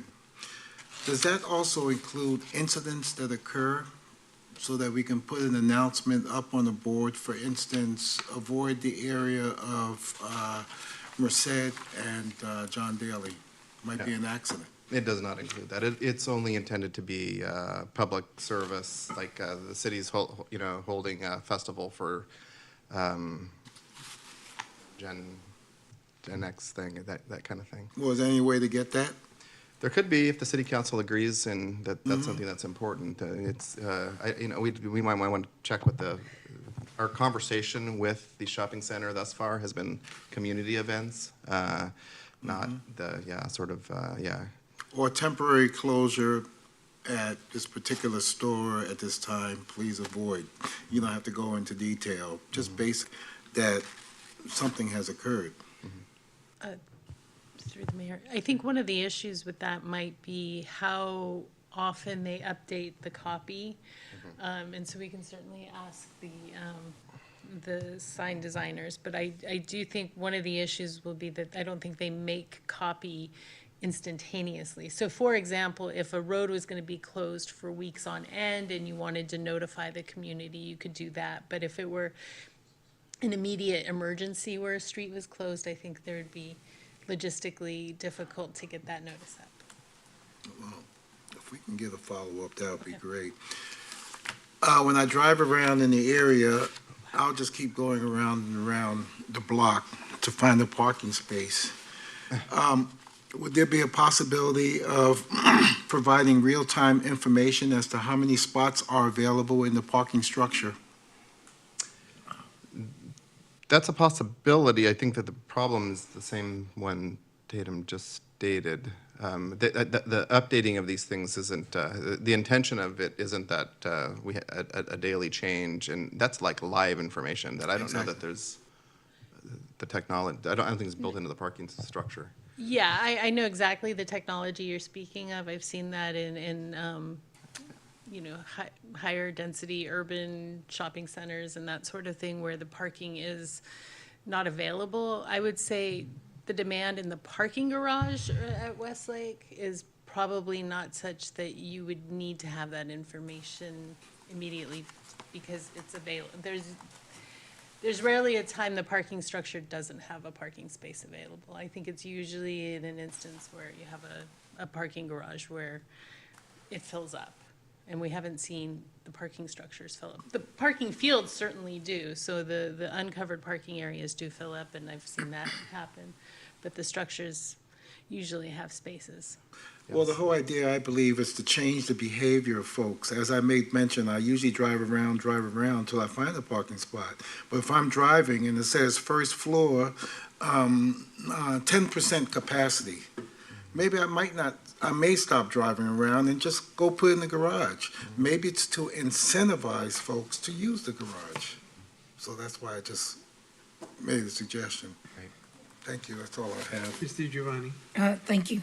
So it's my understanding, and maybe I'm wrong, that the idea is maybe the sign people or the Kimco or whomever is to increase sales revenue, like they would probably advertise, obviously Wingstop or it would be the opportunity for the businesses there to advertise. Is that seems to be, appears to be the focus. Yes. The businesses. Yeah. Yeah, to increase revenue. Yeah, that's what I thought. Okay, any other questions or comments? Go ahead, Dr. Roy. So during the days like between, I don't know, sleeping hours, does this LED sign, does it go off? Like, how does it? Because I know it's like right across the street from apartments, and I wouldn't want to, if I live across the street from that large LED, like across the street from like Buffalo Wild Wings, and I saw that sign, like right here, this garage sign right here. Yeah, so the condition of approval through the mayor, Yeah. council member, condition of approval, number 4 regulates the garage sign remains static between 8 a.m. and 8 p.m. We can also add to that, let's see, we can also add that it should be dimmed, say after 11 p.m. or something like that. Nations is open 24. Okay, any other questions? It's our understanding that sign's fully programmable, so. Gotcha. yeah. Okay. Any other questions or comments?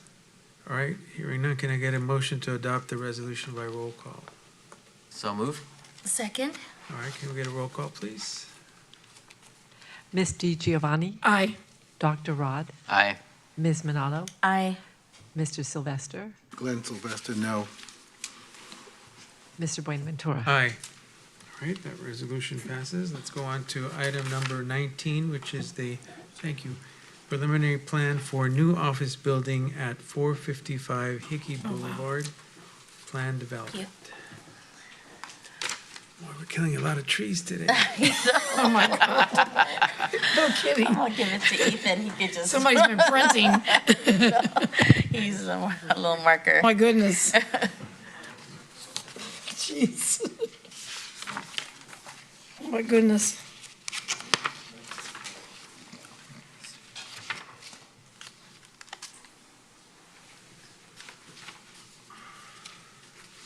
One second. Okay, so Honorable Mayor and members of the City Council, this is a request by developer, the owners of 455 Hickey. There's an existing office building there to essentially completely tear that building down and reconstruct a new building.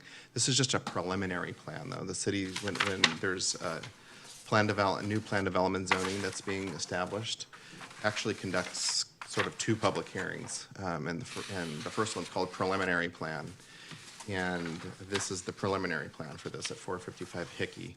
So for those of you who don't know where that site is, it's essentially at where Interstate 280 and Hickey come together. If you've ever been to AAA, it's basically that building.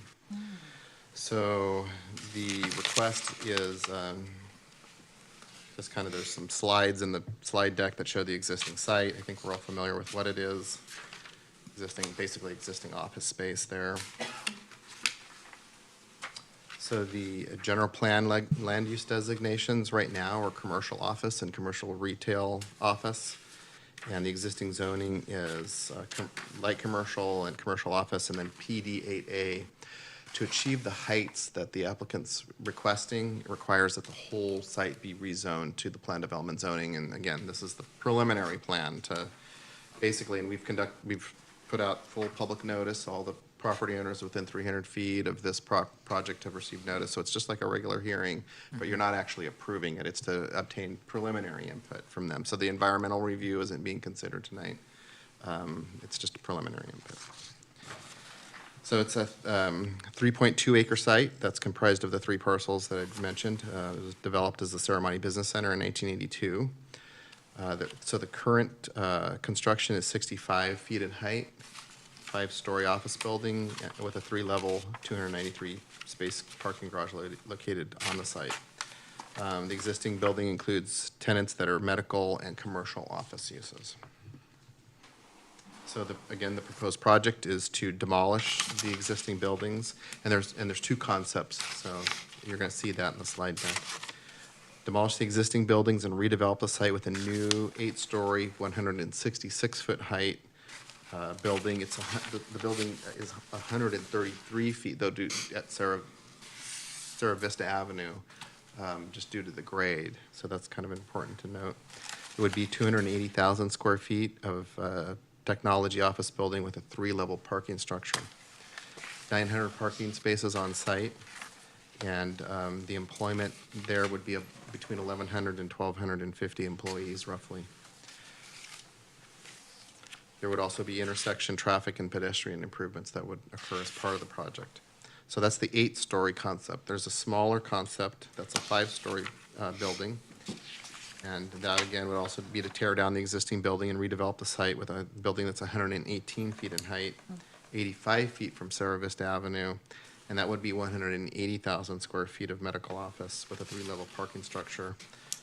Roughly the same number of parking spaces would be required for that, and that's something that's kind of an interesting thing to note, because even though the building's smaller, the traffic that it produces and the number of spaces that it requires is actually more or less the same, or actually more intensive in terms of traffic, because medical offices, if we think about the turnover that occurs there versus just regular office space, is greater. So the impacts to parking and traffic actually are not that different, even though the buildings would be much shorter. So the applicant's pursuing both concepts, and I think they're just going to try and figure out where the market is and they're here to explain that to you if you'd like, but where the market is when they make a final decision about what to actually construct.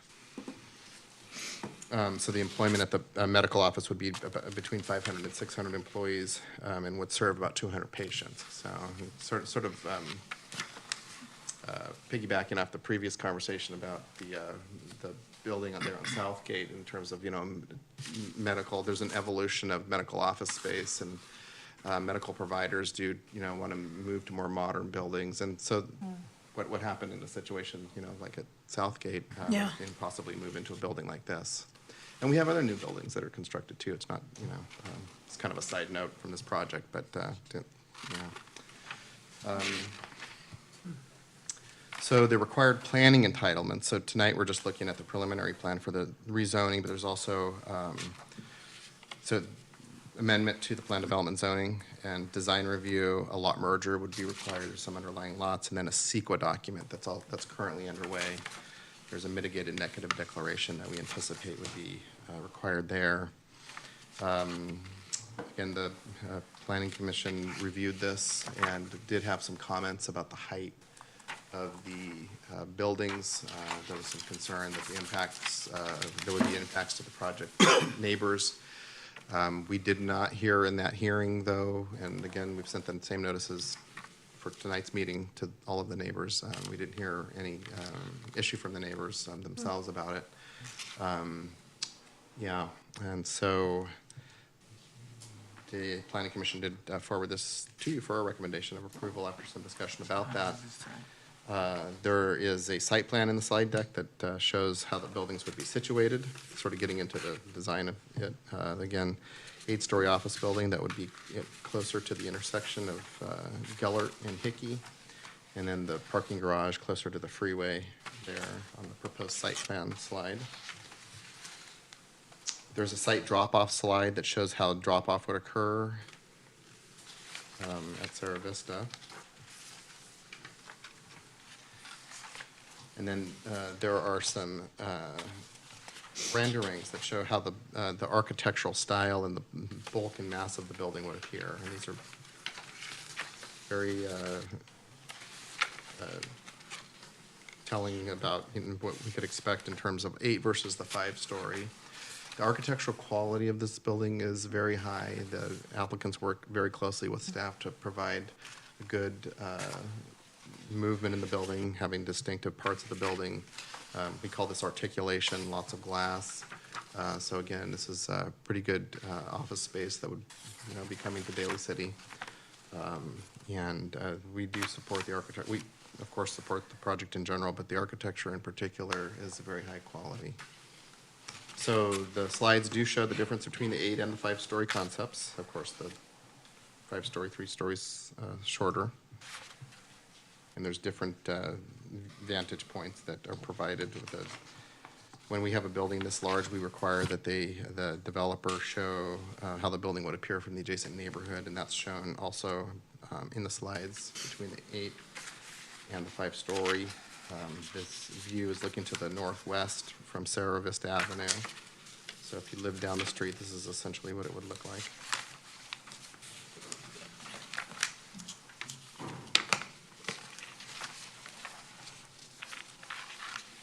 Yeah, there's some other perspective drawings that essentially show the size of it.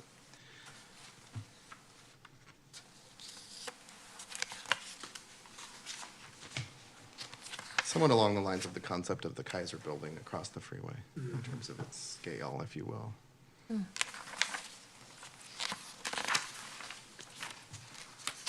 There's a drawing of the project entrance.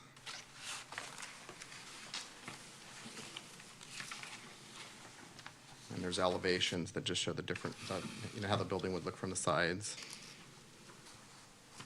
There's a color and material board that shows the glass and the different materials that would be used in constructing the building. An access and circulation plan.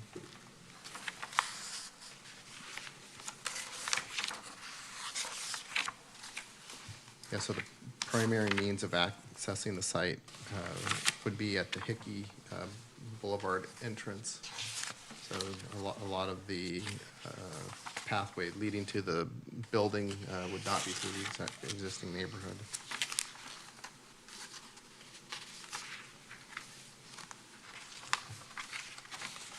There's a slide that shows the proposed parking. I think we talked about the 900 spaces.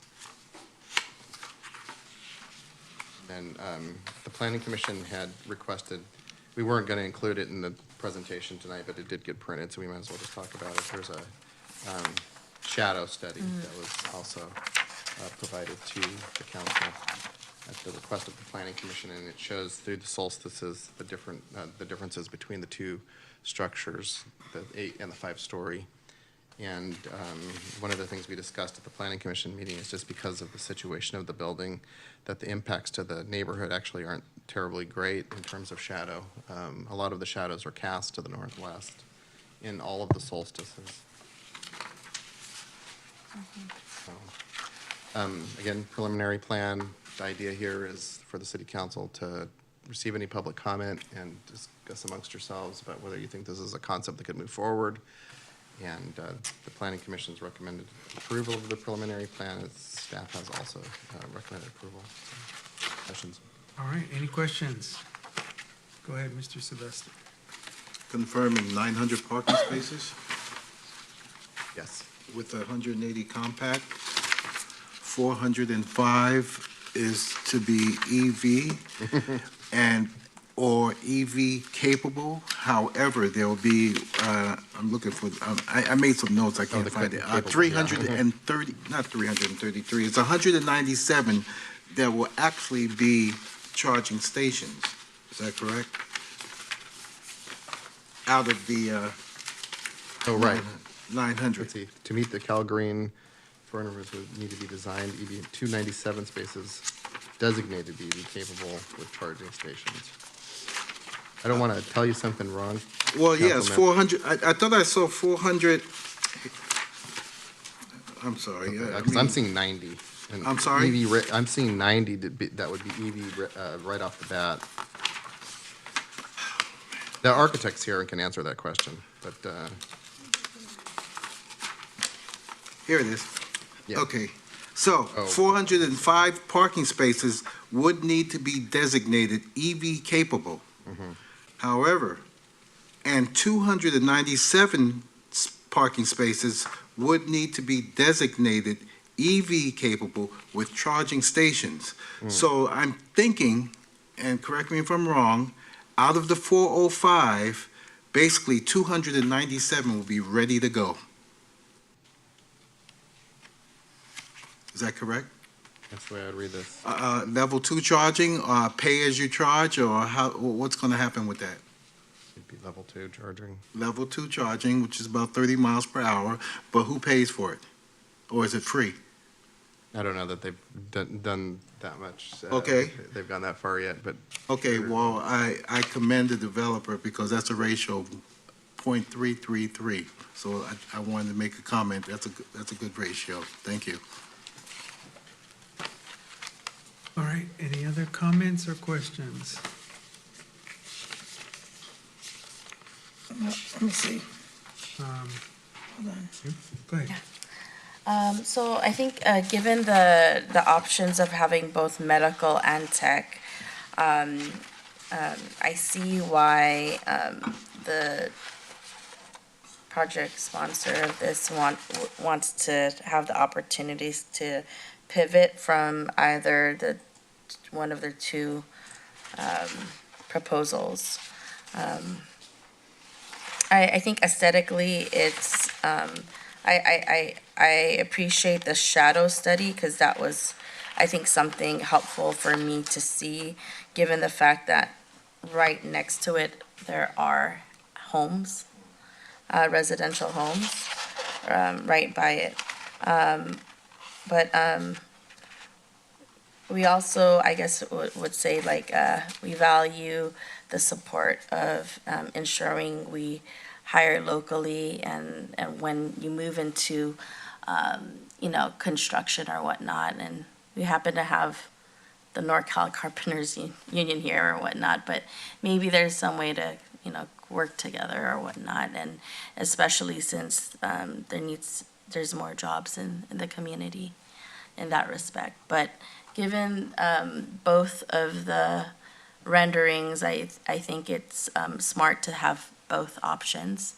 I like the medical because of the fact that obviously it's a resource for our community, and medical buildings, I think is essential. But I mean, given the tech sector right now, I don't know, hopefully it changes, but I don't see a lot of workers coming back to offices, but I know there's a push for it and everyone's moving in that direction, but I know there's a lot of flexibility still in the tech world. But affording the opportunity to your office, I think I think I'm okay with that, yeah. Thank you. Any other comments? Go ahead, Ms. DiGiovanni. Yeah, well, I see where it says the medical offices. I just have to have a quick question. So in the medical offices, how many square feet are they, are we at that point yet? I obviously. 180,000. So is there like well, we don't know yet. This is the first, but, so it would be amenable to probably maybe, a smaller life science if someone approached you or something? Approach the owner. Haven't considered that, yeah. Yeah. So anything's an option, right? Given that biotech seems to be the way to go, there's a lot of different levels. Because I'm on the airport land use, so in San Carlos and in other cities now, as you already know, you seem ahead of the time as well, that we're approving projects that are within buildings like this that are both with the biotech and other medical. So, but the architecture is really beautiful, and it would be nice to create local jobs. And if because I know that you guys have high quality here, and we know that they create local jobs, and we need it in our community. So that would be great. Thank you. All right, thank you, Mr. Giovanni. Any other comments? No? All right, I do have a speaker card on this item. Richard Cruz from Carpenters Local 217. Oh, speaking of local jobs. Good evening, Mr. Cruz. Good evening. Here, hold on. I'm sitting down for a little bit. There it is. Sorry about that. Well, good evening, everybody. Thanks for having me. My name is Richard Cruz. I am a representative for the Carpenters Local 217, and I'm just here to briefly talk on labor standards. And apprenticeship, medical, and retirement benefits and local opportunities are standards that should be presented to all the working class, I believe. And construction workers deserve to earn this fair wage with those said benefits. And that gives their families and all the workers a chance to thrive and prosper. And everybody hates traffic. I guarantee you the common construction worker hates sitting in it about 4 to 5 hours a day, hardly seeing their loved ones during the week. These amazing local opportunities that are presented is a scapegoat, an escape for the workers to get out of that horrible, dreadful commute and continue spending time with their families here in the area. And another one of our commitments is our apprenticeship program. This is giving our men and women that have gone through our apprenticeship program or will go through our apprenticeship program a career path, not just a job, like an actual career path. I'm a set example. This has given me a career and I'm very grateful for it. And I want many other men and women to experience the joy that I have with amazing local opportunities and to be able to thrive in their communities instead of venture out of their communities to provide. And construction workers look forward to more than just their labor standards being honored. They're actually looking forward to revitalizing their community and getting a chance to work in the community that they actually live in. I think it is an amazing thing, and I'm looking forward to all the future developments that are coming up in your county. It's all exciting stuff that I'm hearing. And a quick request for my last seconds. I was wondering if it's possible if I could get a printout as well for this preliminary qualifications of the project. There you go. Look at that, right on time. Thank you guys so much. Thank you for being here. All right, I don't have any other speaker cards. Can I get a motion to adopt the resolution? Motion to adopt resolution. Second. Okay, can I get a roll call, please? Ms. Di Giovanni? Aye. Dr. Rod? Aye. Ms. Manalo? Aye. Mr. Sylvester? Lynn Sylvester, aye. Mr. Buenaventura? Aye.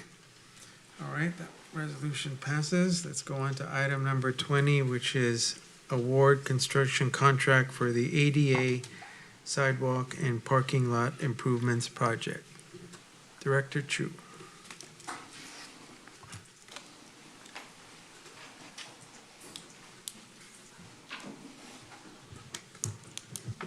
Thank you, Mr. Mayor, members of the City Council. I'm going to introduce Shirley Chan, our senior civil engineer, to give the presentation for this item.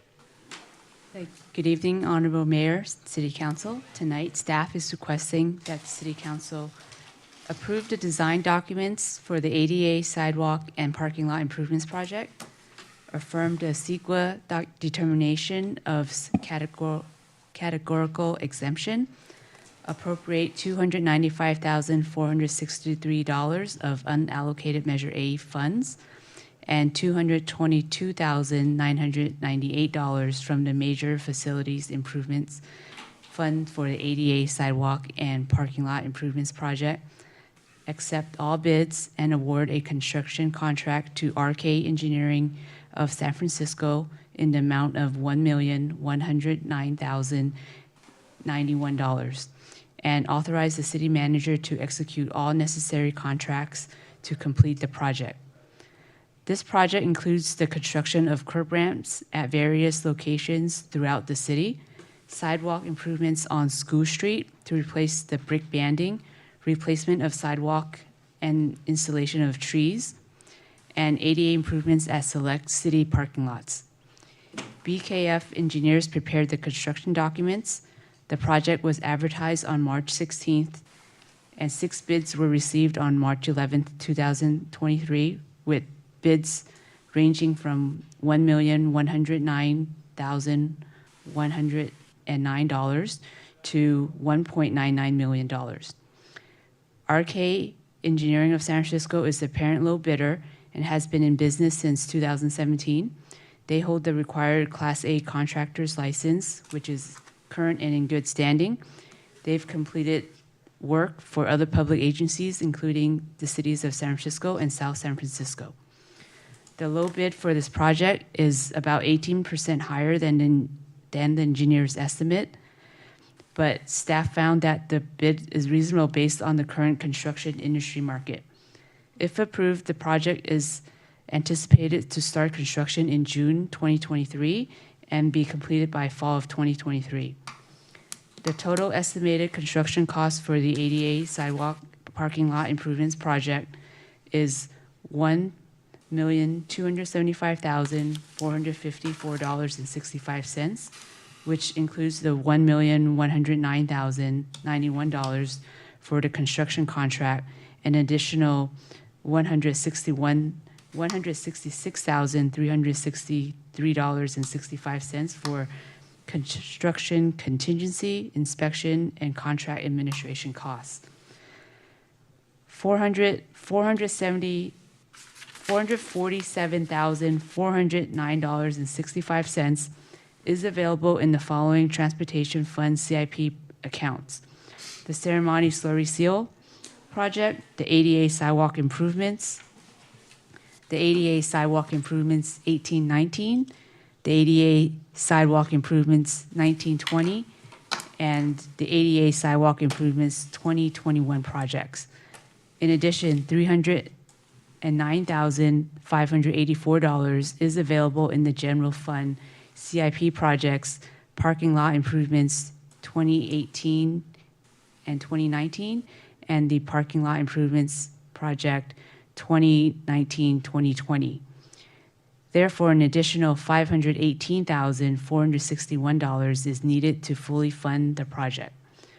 This action will appropriate $295,463 in unallocated Measure A funds for the ADA sidewalk improvements project, and an additional $222,998 from the unallocated funds remaining in the major facilities improvement project to the parking lot improvements 2018-19 project.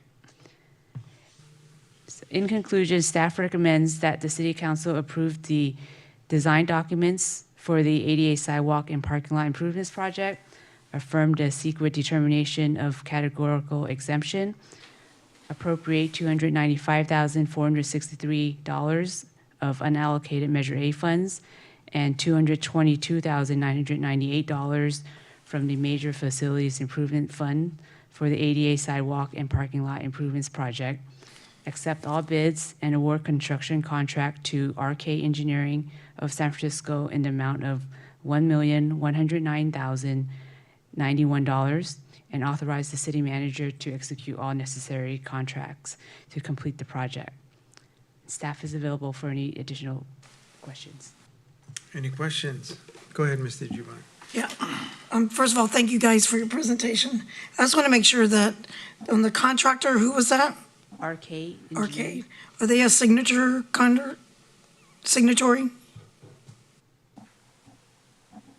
They use union labor? Yeah, they have all prevailing wage requirements. Yeah. They need to comply with, so yes, they. Okay, thank you. I know you're really good at that. I just want to applaud you again. You guys are always good at that. Thank you. Any other questions? Go ahead, Mr. Sylvester. Out of the 3 bids you have obtained, are any of them minority business enterprise? None of them were. All right. With that being said, when we advertise our projects, we do reach out to minority. Okay, well, I read about RS Construction. They were founded in 2014 as the San Francisco LBE MBE/Latino. So, any particular reason that wasn't disclosed? Typically, we follow Caltrans DBE certification requirements.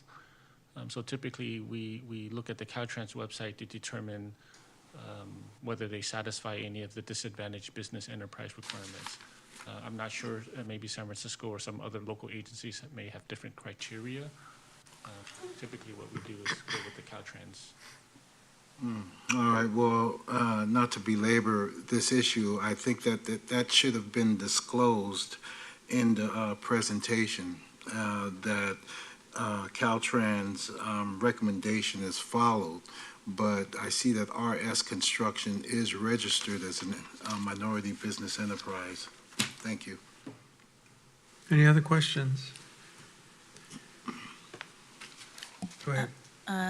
No, I don't have any other questions. I think that, I think a lot of these improvements are important, and along the lines of local business enterprise, I think that there's a certain threshold as far as like dollar amount per, and how they're categorized. And so there's different programs in different municipalities. And so I think that's something that Mayor Bonaventura has alluded to in the past around ensuring that we, reach out to small minority businesses. Obviously, we don't have a program ourselves within our city, but understanding that you utilize the Caltrans,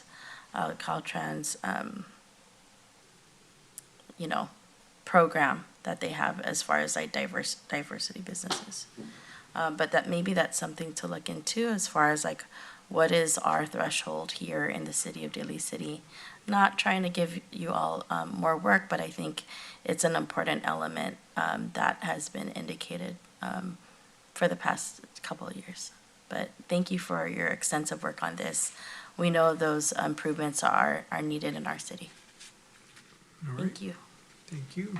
Any other questions or comments? Hearing none, can I get a motion to adopt the resolution? Motion to adopt resolution. Second. Can I get a roll call, please? Ms. DiGiovanni? Aye. Dr. Rod? Aye. Ms. Manalo? Aye. Mr. Sylvester? Glenn Sylvester, aye. Mr. Buenaventura? Aye.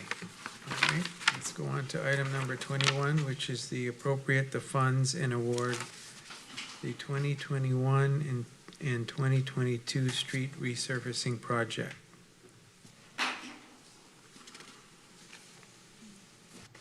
Okay, good evening. Good evening. This item is regarding award of contract for the 2021 and 22 and 2022-23 street resurfacing project. And tonight, staff recommends the City Council do a handful of things here. One, to appropriate $474,027.50 of unallocated Measure A funds to fund the project, to approve the design documents for the project, to affirm the CEQA determination of categorical exemption, and to accept the bid and award a construction contract to Interstate Grading and Paving, of South San Francisco in the amount of $3,099,037.10. And also to authorize the city manager to execute all necessary contracts to complete the project. So by way of background here, the project includes pavement work on various streets throughout the city, and they total about 2 centerline miles of city streets. And the rehabilitated streets were selected by a comprehensive evaluation of the city's pavement management program that does a cost-benefit analysis to select the streets most ideal for rehabilitation. And along with the project, concrete curb ramps within the limits of work are going to be constructed in compliance with ADA where they're not already there and in compliance with ADA. A little bit more into the bid analysis here. The project was advertised for bids on April 12th, and one bid was received on May 2nd. The bid and the engineer's estimate go as follows. Interstate Grading and Paving did bid at about $3.1 million. The engineer's estimate was about $2.7 million, and not noted here in the staff report, though, the price is about 15% higher than the engineer's estimate. And after outreach to the industry, including contractors and designers both, we do feel that it is a responsive and reasonable bid based on the current construction market. Interstate Grading and Paving, they've been in business since 1978. They hold the required Class A contractor's license. And their references include work for other public agencies like San Bruno, Pacifica, Fremont, and the County of San Mateo. For the fiscal impact here, the total estimated construction cost is $3.72 million, and that includes the contract itself as well as a 20% additional for construction contingency, construction management, inspection, testing, and administration. So about 3.25 million of that is available in existing project accounts in the transportation fund and a portion of the water and sewer funds. And then an additional, therefore, an additional $474,027.50 would be needed to fully fund the project. This action will appropriate that additional funding from unallocated Measure A funds so that the project can continue. So in conclusion, we recommend City Council appropriates the additional Measure A funds for the project, approve the design documents, affirm the secret determination, accept the bid, and award the contract to undertake grading and paving, and authorize the city manager to execute all necessary contracts. We are here to answer any additional questions as well. Great. Thank you. Any questions? No questions. Okay. Can I get a motion to adopt the resolution? Motion to adopt the resolution? Can I get a second? Sylvester, a second. We have a first and a second. Can I get a roll call, please? Ms. Di Giovanni? Aye. Dr. Rod? Aye. Ms. Manalo? Aye. Mr. Sylvester? Glenn Sylvester, aye. Mr. Buenaventura? All right. Thank you, gentlemen. Thank you. Now on to appointments, board, commission, membership committee appointments. Any appointments? Hearing none, let me go on to reports. Council committee reports. Any council committee reports? Go ahead, Madam Vice Mayor. Thank you very much, Mr. Mayor. I did want to report that I did go to the Bay Area Water Supply Conservation Agency meeting on May 18th, 2023. At that time, we approved a work plan until 2045 in regards to what Bosco will be working on in the next 10 years, but they call it until 2045. And then also, I did go to CCAG, the Association on Congestion Management and Environmental Quality, CMEC, the committee. It was actually today. And the recommendation of the approval of the Transportation Authority's shuttle program. I wanted to indicate that in that approval, the continuity of the Bayshore shuttle will continue. And then also the shuttle from Daly City BART to Skyline College, which is really important to our youth and young people that go there, will continue. And also the advocacy towards having the shuttle from Daly City BART to Seaton for our seniors and working families that go to that hospital. And that is it for the council committees, Mr. Mayor. All right. Any other council committee? Go ahead, Mr. Sylvester. On May 10th, I attended the mosquito vector control meeting, to which we reviewed a consulting group called SCI, provide an engineer's report calculating the assessment. Being that the CPI is 4.88%, the assessment will be 5% to levy North and West County, which is estimated to bring in $80,000. We reviewed the financial report and approved it. We had a surplus of $868,000, to which we're going to put $394,000 to the general fund. The district has spent in their budget last year $8.9 million in expenditures. Right now, they're working on catch basin and storm drain basin. The county of San Mateo has 35,936 basins, to which they installed 2,396 traps to check mosquitoes because they harbor in moisture and they carry West Nile virus. They put out rodent bait traps primarily in San Carlos and San Mateo. And also for our parks and recreation and all those folks who go out to the parks, be careful because tick season is now upon us. On the 17th, I attended the San Mateo Pre-Hospital Emergency Services Medical Group, which the 23-24 budget was reviewed and approved. We have an upgrade going on right now from T1 to fiber.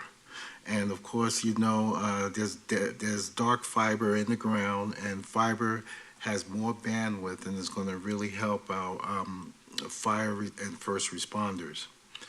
We received an extensive presentation on cardiac arrest stats that happen in our county and how AMR has handled those calls. I requested to get further information as to all types of calls that they respond to. I also made a recommendation that they consider the mobile stroke unit that we heard about at Progress Seminar. On the 18th, I attended the Emergency Service Council. I'm part of the Finance Committee. They want to increase reserves. We have reserves now, and we utilize those reserves to help take the pain from off the city to pay to have the services. We want to increase the reserves from 500,000 to 1.4 million. And the reason why we're doing that, because we got 1.4 million from SFO Airport, which happens to be in San Mateo County. They want to purchase 2 vehicles ranging from maximum cost of $85,000 to $100,000 because this emergency OES has moved away from the Sheriff's Department. And as such, they got hand-me-downs from the Sheriff Departments and vehicles. One is 11 years old, one is 10 years old, and one is 15 years old. And being part of law enforcement, you really drive those vehicles to the ground. An RFP has gone out for CRISP, C-R-I-S-P. What that is Coastside Resilient Infrastructure Specific Plan. Supervisor Ray Mueller has asked for this. Basically, this is an adjunct project for all hazard evacuation plan that needs to be examined for mitigation strategies for future outages for individuals living between Highway 280 and the coastside. After action report is going to be done by OES. Most cities need an after action report, especially Daly City. After action report pertains to the storm issues and what happened with the storm, and it has to be filed within 90 days. So they're in the process of doing that after action report for all 21 cities so that our city can use that information when they produce a report, and it happens to coincide with the Disaster Recovery Center at San Mateo County Event Center, which closed on March 18th as well. That cost is $25,000 to $30,000. And that's all I have. Thank you. Any other council committee reports? Hearing none, let's go to city council reports. Go ahead. Thank you, Mr. Mayor. So for city council reports, I wanted to share with the community that on May 11th, I went to support Job Train. Really an amazing program, ensuring that jobs come to the local level and accessibility to good paying jobs within the construction field and also healthcare. The special speaker was Yusuf Salam. He talked about just resiliency. He was actually wrongfully imprisoned for something that he didn't do in Central Park many years ago. But he has a book that talks about instead of being bitter, being better. But it was really inspirational to go to the event, seeing the pre-construction programs they have and the medical certification programs that gave both workers the opportunity to gain union jobs. On that same day, on May 11th, I joined a Daly City Aged and Friendly Task Force. Currently, the task force is reaching out to community members for an AARP survey that has been utilized across the nation to gain input from older adults and those that see themselves aging in Daly City. So for those of you that have not taken the survey, please do. The goal is to have 500 surveys as a good sample study. Also on the 11th, right here in these chambers, the Colma Daly City Chamber of Commerce had scholarships to seniors in the area. I think that was really inspiring to see so many scholars that are going to be entering college next fall. And I know that also Dr. Rod was in attendance with me there. On May 12th, I was able to join the strategic planning retreat with Kappa Cultural Center at our second home, just to see the volunteerism towards building this center for the youth and social enterprise is really amazing, because it just comes from really their passion to give back to the community and also provide a safe space around destigmatizing mental health. And then on May 12th as well, there was Nurses Unseen, a documentary about nurses risking their lives in the pandemic and the connection with the Philippines and the United States, the colonial ties with the Philippine, and just how Filipino-American nurses have been really in the backbone of the healthcare industry. On May 13th, the Franciscan Park Pancake Breakfast. This is something that's annual, that happens every year. I was able to bring my whole family to support the fundraiser to help the Community Education Response Team, where they also honored Daly City Police Department and Fire. Really important for them to get their supplies. They have a wonderful model to educate neighbors. Thank you to the leader, John Coughlin. On that same day, the AAPI Festival happened at Classic Bowling, organized by resident Melody Daly. Also, special guest DJ Keith O was there. There was a multitude of vendors, local vendors there to support, from music, bowling for the family, and in attendance was Supervisor David Canepa. Really a wonderful event to bring the kids, and I think I did see on social media, Dr. Rod, you're able to also bring your son there. On May 16, the Jefferson Elementary Student of the Year's Awards ceremony was so inspiring. One woman, a young lady, I would say, she said she wanted to be the first Latina president of the United States. And that was super inspiring to hear. And many of the youth and young people, one of their schools that they mentioned was going to Stanford. So the Jefferson Elementary School District is definitely aiming high, and I see the progress there. On May 19th, the Daly City Police Athletic League had their fundraiser. Thank you to Original Joe's or Westlake Joe's for the amazing food. But it was really a wonderful time to support youth programs. My family has been on the circuit with me. They were there as well. Just a wonderful event with so many business support and community support. On May 20th, I joined Supervisor Canepa with his topic of climate resiliency and sustainability. I think this topic is so important continuously as, it should be at the forefront of the conversations as we see climate change in literally every single day. Then I stopped by the AAPI Heritage event in Brisbane, and then the 2023 PBRC educational sessions with Dr. Calvin Kwong on heart health, and then Acting Chief Christensen was there with public safety and education on elderly fraud, and Republic Services on recycling and composting. Lastly, on that very same day, Pacific Islanders Together, their Shine Family Day happened at my alma mater, Jefferson High School. Always amazing with food, music, and so wonderful to see so many families.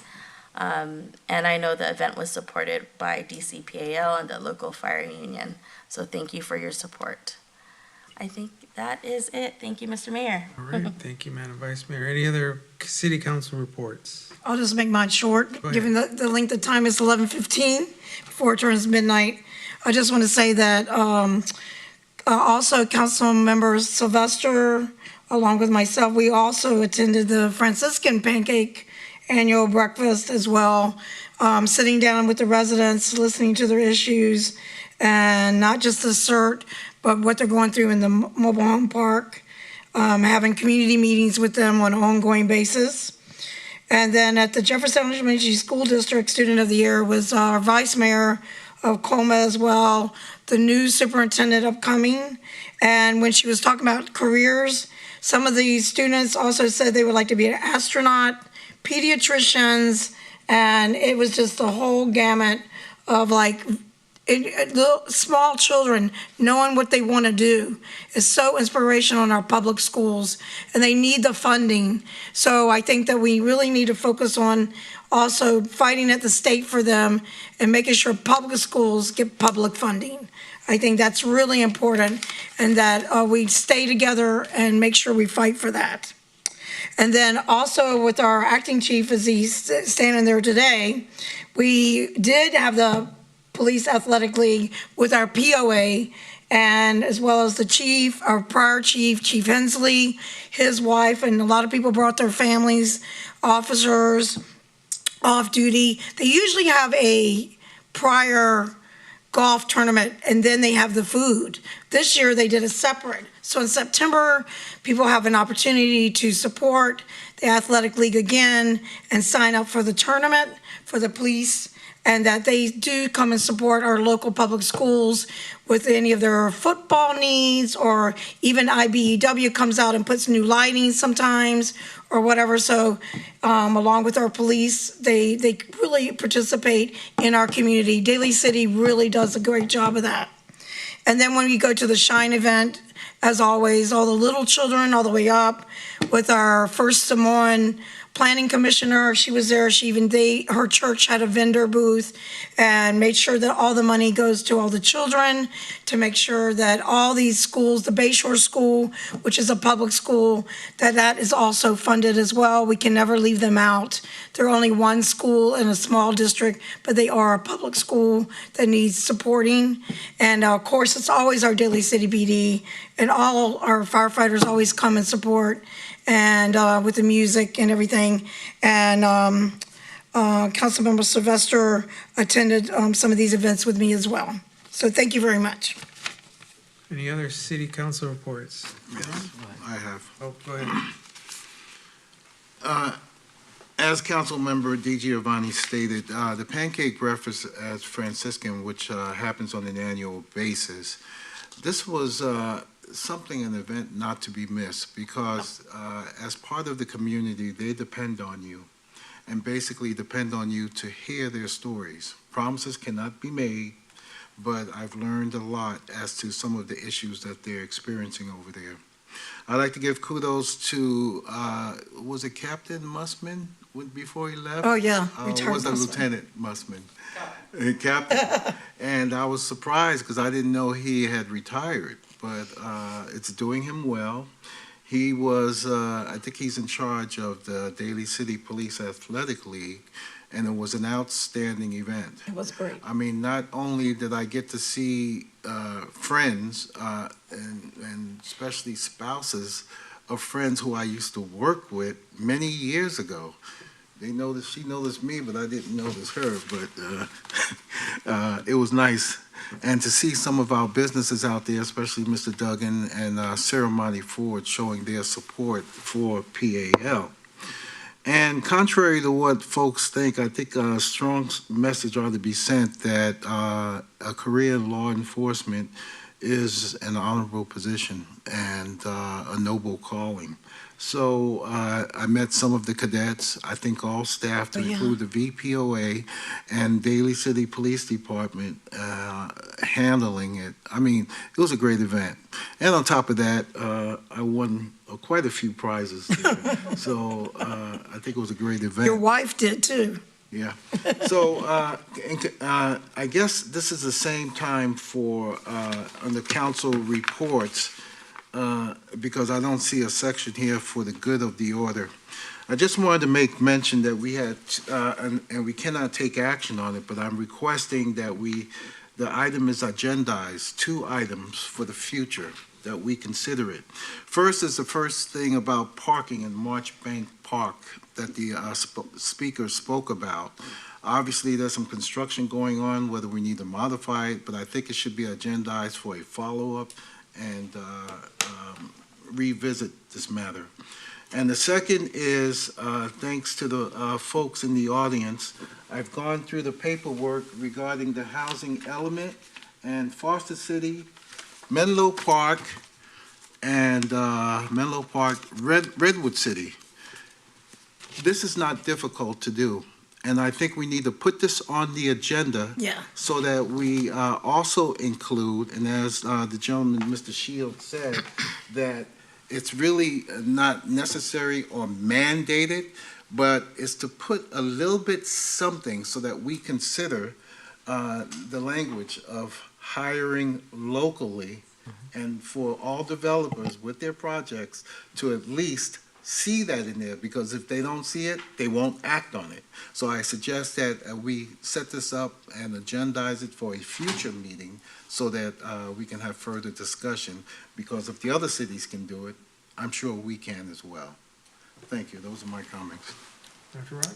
Mine will be just quick. I just want to give a shout out to all the Daly City students that will be graduating in the next couple of weeks. Those that are heartfelt congratulations to the Westmore High School kids, Jefferson High School kids, and if you're looking for a class at Skyline College, you know who to holler at. All right. We're concluding on city council reports. Now let's go to staff report. Any staff report? None? Okay. All right, we're now in the adjourned in memories. Madam Vice Mayor, you have several. Thank you, Mr. Mayor. An adjourned in memory for Gloria Alhambra. She was actually a school teacher here in Daly City, and also was a founder of the Filipina Bayanihan Resource Center, and also a founder for the Filipino American Democratic Club of San Mateo County, and just really has been one of the pioneers in the community. Also would like to adjourn in memory to Ms. Marianne Mann's son, Matthew Mann, and we send our deepest condolences to her. Okay, any other adjourned in memories? Actually, I just want to do one. Go ahead. I just want to adjourn in memory of the late, great, one of the best all-time football players, Jim Brown. Oh, yeah. Who passed away in the past week. He played for the Cleveland Browns. He was also an actor, and he's done a lot for his community. And I just want to offer an adjournment for him too. Thank you, Dr. Rod. I thought we had one more adjourned in memory. Ms. Ramos?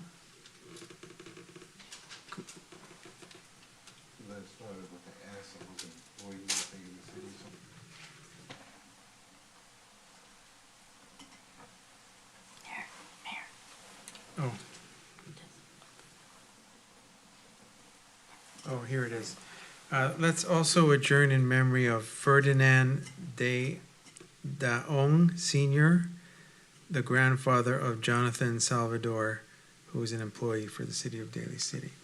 So for all those, let's take a moment of silence to adjourn in their memory.